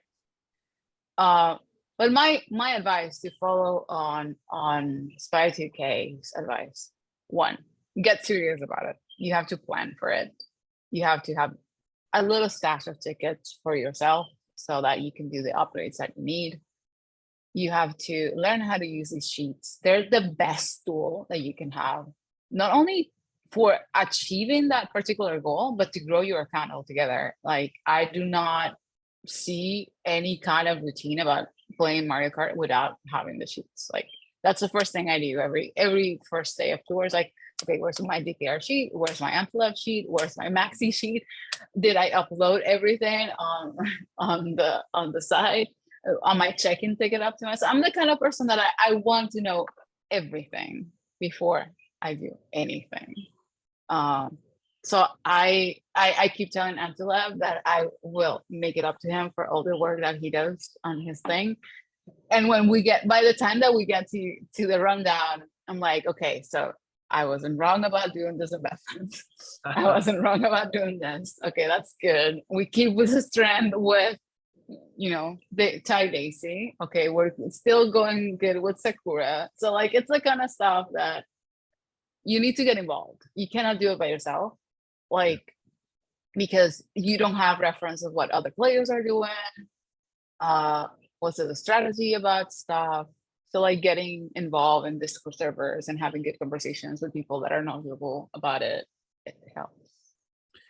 100%. No, 100%. And I think these sheets can be a little intimidating at first. And, we've put together videos myself. We've done some with Kart Life and Antlev, and even Draco's done some himself, trying to help walk people through these sheets. And they're still intimidated, no matter how many videos you watch. Yeah. Just, maybe find a partner in the community and just say, hey, by the way, I've never done a sheet before. Can you help me? I guarantee someone will help you out. We're all willing to help each other out. But I mean, again, you just have to update it once, and then you can kind of, as you make investments, you can tweak them. But yeah, I'm with you. Like, I've gone many tours without doing, like, updating my Bama Gerbs or Antlev, but I have to do the DKR. Like, if I don't, like, to me, like, I have to know how much I have left in there. Like, where's the tank? Like, where are my points left? I'm with you. I could not, like, that's a, and honestly, I've realized that for All Cup ranking, there's been a couple times where I've cut it a little close. I actually have to fill out that sheet, day one, or else I just wait till the last day, procrastinate. But also, that's the thing, now that you mentioned that you also, like, you fill it all the time, if you're not going for a top 10 push or a top 100, is that the thing about this game, especially with how it pairs you at ranked and all this stuff, is that the best approach that you can take is to compete with yourself. Because if you zero in into competing with other people, no one has the same loadouts, no one has the same stuff. So at the end of the day, the best thing that you can do is measure your improvement, whether it's on skill, whether it's how you've made your investments, how have you learned about the tracks and so on. Because otherwise, you're not gonna like this game. At the end of the day, you're gonna get frustrated. So like, having that record of how better you've gotten, for me, it's my incentive. Otherwise, anytime that I've lost up 100, I would have been like, you know what, bye. This is enough. But yeah, I feel you. I feel you. And honestly, I wish we could get the rundown out quicker. By the time that we do it on Friday, we've invested a lot of time and energy, specifically Alberto's time and energy. He's been putting in somewhere between 10 to 12 hours each tour, putting together the slides. So huge shout out to Alberto, who's obviously with us today. One of the questions I had was, since we do have Alberto with us, the man behind the rundown, with the increasing number of nitro tracks in Marker Tour, we kind of have shown in the top 10, which again, Ansel does a phenomenal job of kind of like showing us which items in a predictive way that are peaking, that are hot, and allows us to be able to kind of ride that streak longer. But in each one of the individual slides, we like to kind of show, city versus assumed. Kind of curious where your thoughts are on where nitro tracks fit in there. What would be some useful information there? Give us some feedback. I mean, what do you guys like to see when it comes to understanding more information about these characters? Because I mean, again, the spreadsheets help us out in individual ways, but what's a way that we could, kind of improve to be able to help the masses? I mean, I guess so. The first thing is these sheets are already very good. Like, I don't have anything off the top of my head that would just be to change it because, Larry, who's like worked on the sheets, has really dialed it in, and Alberto, you've done a great job presenting those sheets for the rundown. I don't remember if the nitros are treated like cities or if they're separated. I personally think they're just as valuable as retros, if not more. So they should be categorized with the retros. Yeah. That's really my only like input on it. I think otherwise just keep doing what you're doing. Yeah, I have the same thought. I think the way that you've been carrying the show and presenting not only like the top 10 section, but also the box help if you are consequent about watching the rundown, then you can see how these trends are moving, and you guys also reference back to them. I think it helps not getting overwhelmed by the cheats, basically, because if you go deep into Antilab's sheet, there's so much information there that you can get. You open it and it's like, oh well, that was fun. But it makes it digestible, which is important because it's really hard to deliver that amount of information in a way that it's digestible. It's too much, but also a rookie player doesn't have to right away have to get it. So like I think the way that the information is getting delivered through the rundown, it's a bridge in that gigantic gap. So thanks for that.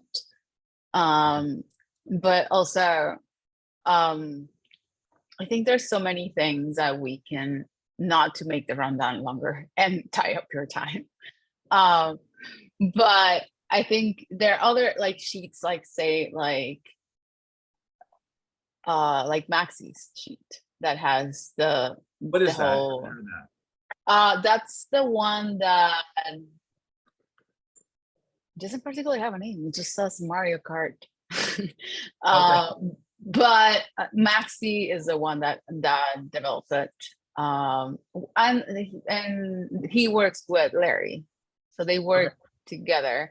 And that one in particular is useful to me because since I'm an iOS user, I don't have the MKT collection app that makes scenarios for your upgrades a lot easier than the Antilab one would do it. So that one is really useful. So that's basically my cycle. It's like I fill out Antilab. I use Antilab's information to fill Larry's and Max's. I use Max's to stage my upgrades and then go back to Larry to see what are the carts that I have or the gliders that I have that I would prefer, even if Max is telling me that that's a better upgrade. Everything you just made, everything you just said makes a lot of sense to me. But I can guarantee if I said that to anybody, they're like, I play this game a little too intensely. It's But too much. It's too much geek for one day. All right. for sure. Yeah, and of course, it's the middle of the week. Why not? Yeah. But yeah, no. If you send me through Discord, just send me the link. I'll make sure that the link is to this Maxi thing. I'll make sure that people have links because I think people are always willing to try new things. I think for the rundown, I think we're trying to cover so much. We try to make it simple, but it is complex. It is exactly what you just said, which is like 5 sheets and like 3 days worth of research. To understand if we're investing in these cartoon go-kart drivers. But yeah, no, I'm with you there. I appreciate that. Any other feedback from you guys? This is helpful. Our pleasure, I think. I have to speak for everyone here. Massive props and thank you, Alberto, for visualizing all that data in the slides. That's just awesome. And obviously Stud for presenting it with Antilev. I look forward to it and every week. Super useful. Yeah. Well, I appreciate that, guys. Good. So we're kind of wrapping up. I can't believe we're at 2 hours now together. How crazy is that? Time flies when you're having fun. But I did want to ask you guys kind of this. I'll save this for last because it's completely unrelated to everything we just talked about. But the Mario Bros. Movie, did you guys see it? What'd you guys think? Is it just not yet? Not yet. This weekend. Would you recommend it? You just saw it? I'm gonna see it this weekend. So don't spoil me. I remain spoil free. Spy 2K, I saw you put your thumbs up. Crazy Nap, did you see it too? You liked it? I watched it right before we were sitting right here right now. Nice. Oh, nice. Still fresh in your mind. Nice, man. No, I took my sons and we had a blast and we all enjoyed it. What I'm glad is that they kept it kind of like an actual movie. Like they didn't tie it to too much. I mean, obviously you kind of know that Mario likes to beat Bowser to win the princess, and that I'm glad that they kept that. But everything else was just completely, not what I was expecting.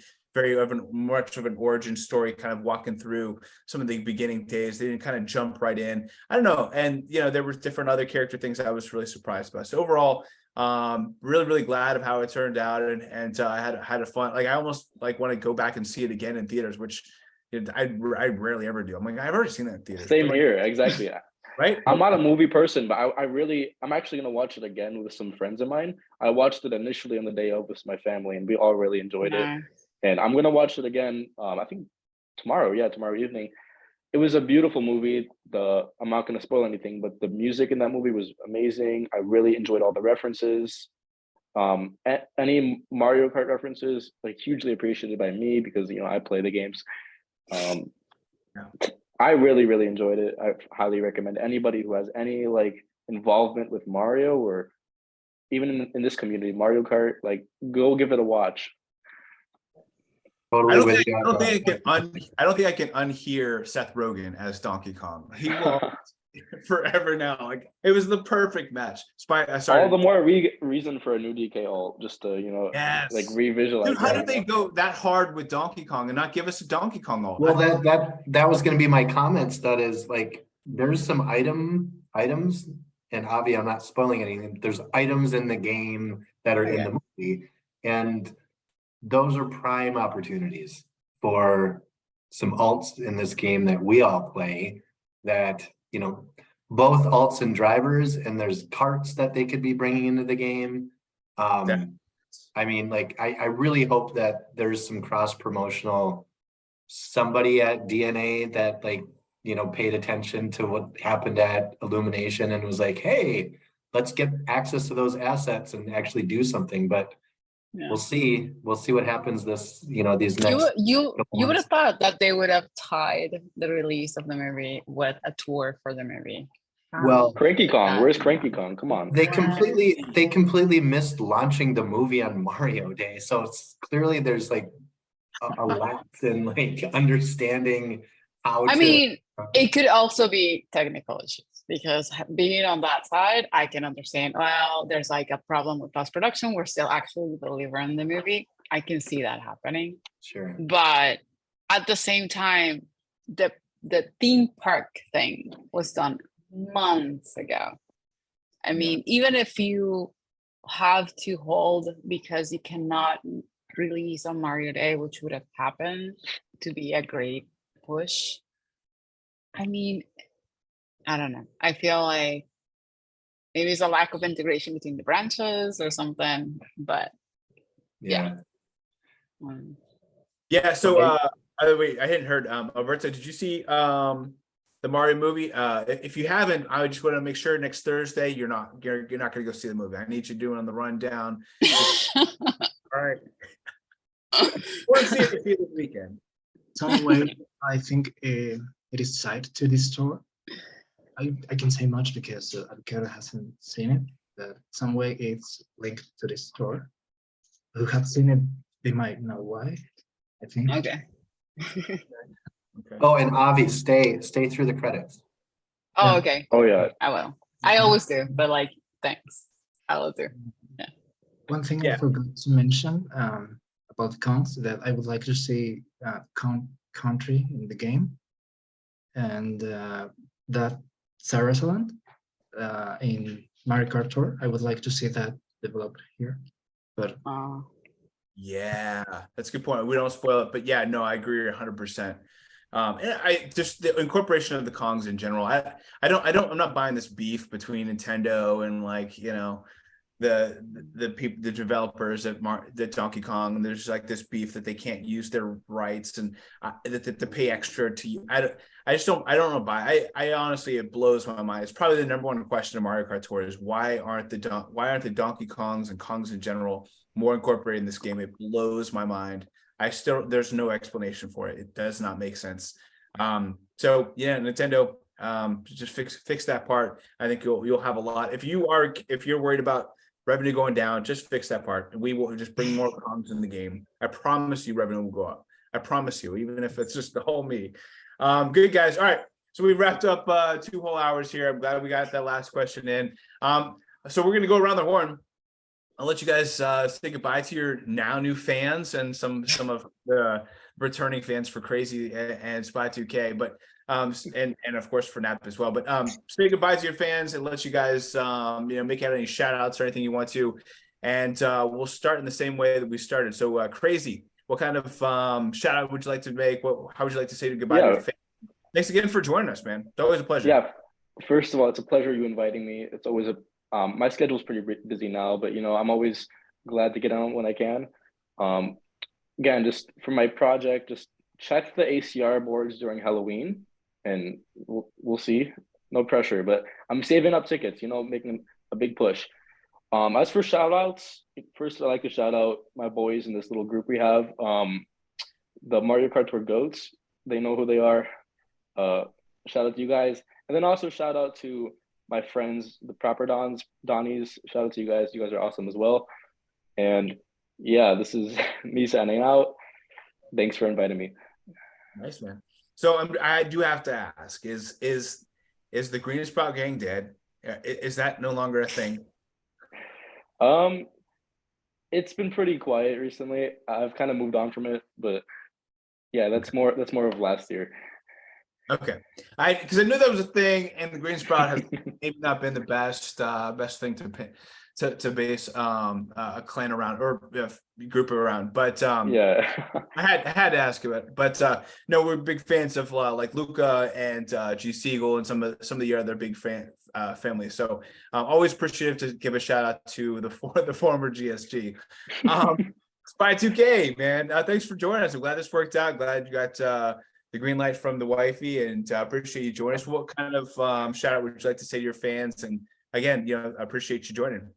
Yeah, thanks for having me. I really appreciate the invite. It's great to be here. Great to meet everybody on here. You guys are all awesome, and thanks for all the tips and advice that we all talked through.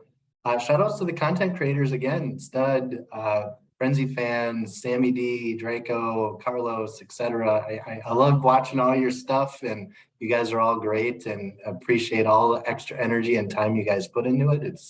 I know it's not easy to do, so we appreciate it, and know that we heart you guys all. So I already kind of gave the shout out, but I got to give Cranebow and Kaiser Sose, Danny S. shout outs. You guys are awesome. I love chatting with you about the game, and I'm not in any clans, but you know, like my skill levels continues to go up. I don't know how these clans even, you know, started, but some point in the future, shout out to whoever, you know, inducts me into their their little posse.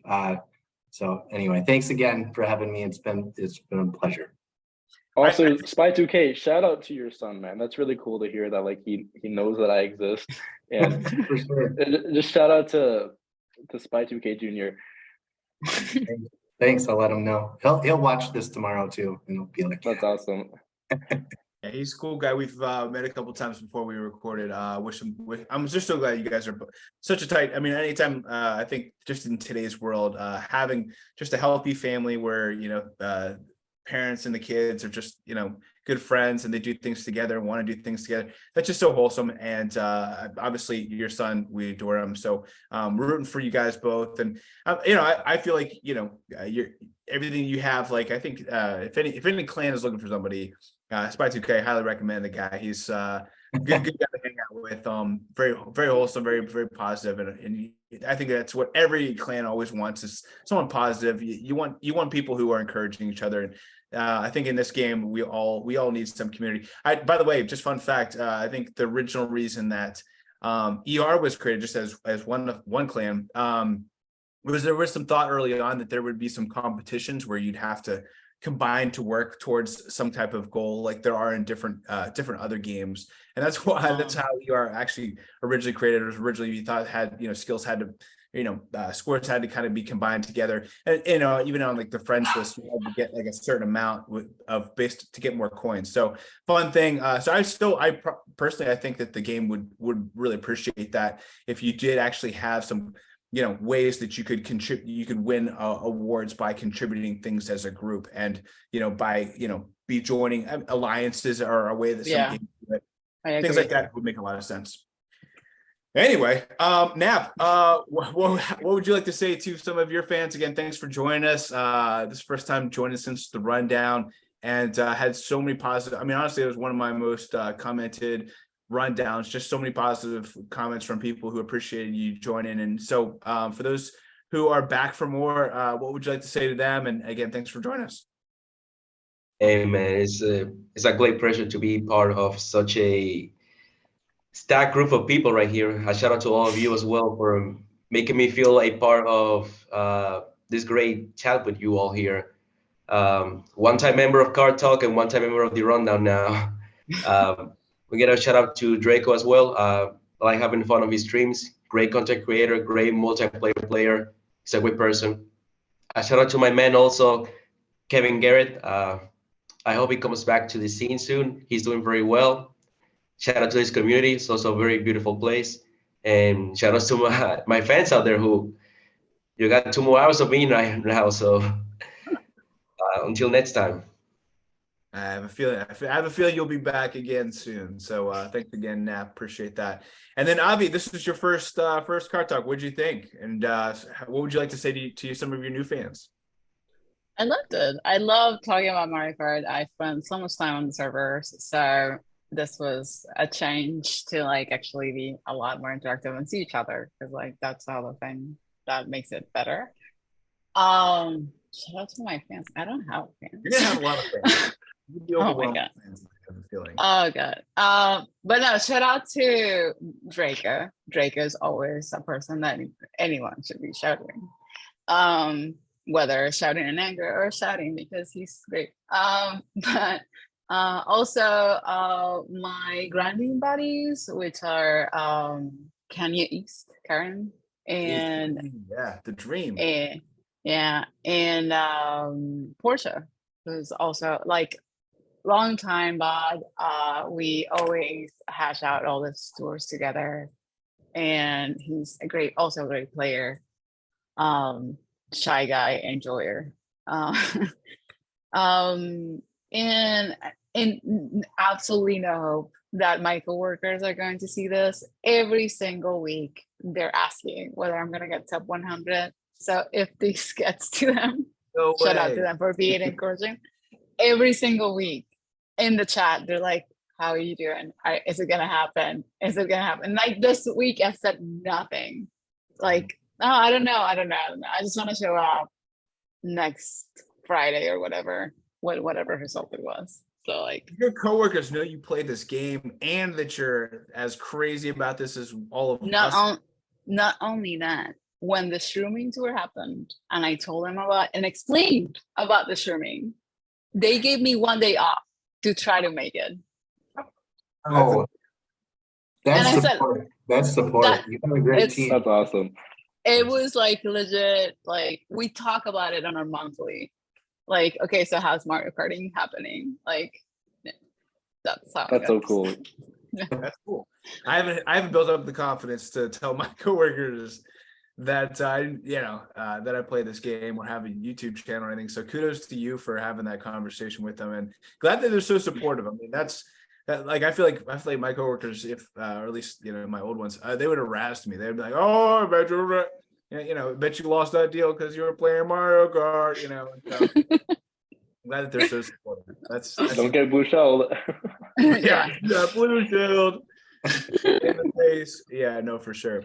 Well, no, appreciate that, Avi, and definitely would love to have you back for sure. Alberto, how you doing, man? So again, thanks for joining us. What'd you think of your first time on Kart Talk? And again, honestly, just huge thanks for everything that you do for me and for this community. But what did you think? What would you like to say to now some of your fans here and those watching online? Just keep watching this content and supporting these creators to keep this alive within this community that we have created. And I hope you keep enjoying the game and don't stress yourself a lot. So I think that's. Wait, what? No, I'm just joking. No, Stress. stress. Thank you Stress for is something inviting me. to cope with some way or another. Thank you for Yes. the invitation. Yeah, man. So glad to have you, man. And like I said, I don't honestly, if I didn't have Alberto or someone else wasn't willing to jump in and stuff, I think my channel probably wouldn't have been what it is in the last 2 or 3 months. So seriously appreciate everything you do. Also, I although I don't have Alberto, I don't have enough time to do all this, and I'm so glad that we're working together. So there you go. That's one episode of Kart Talk in the books. Thank you guys so much for joining. Thank you guests as well for being with us. Thanks for those watching at home for over 2 hours. This was a fun conversation. Until next time, may the frenzy luck be with you. See you guys.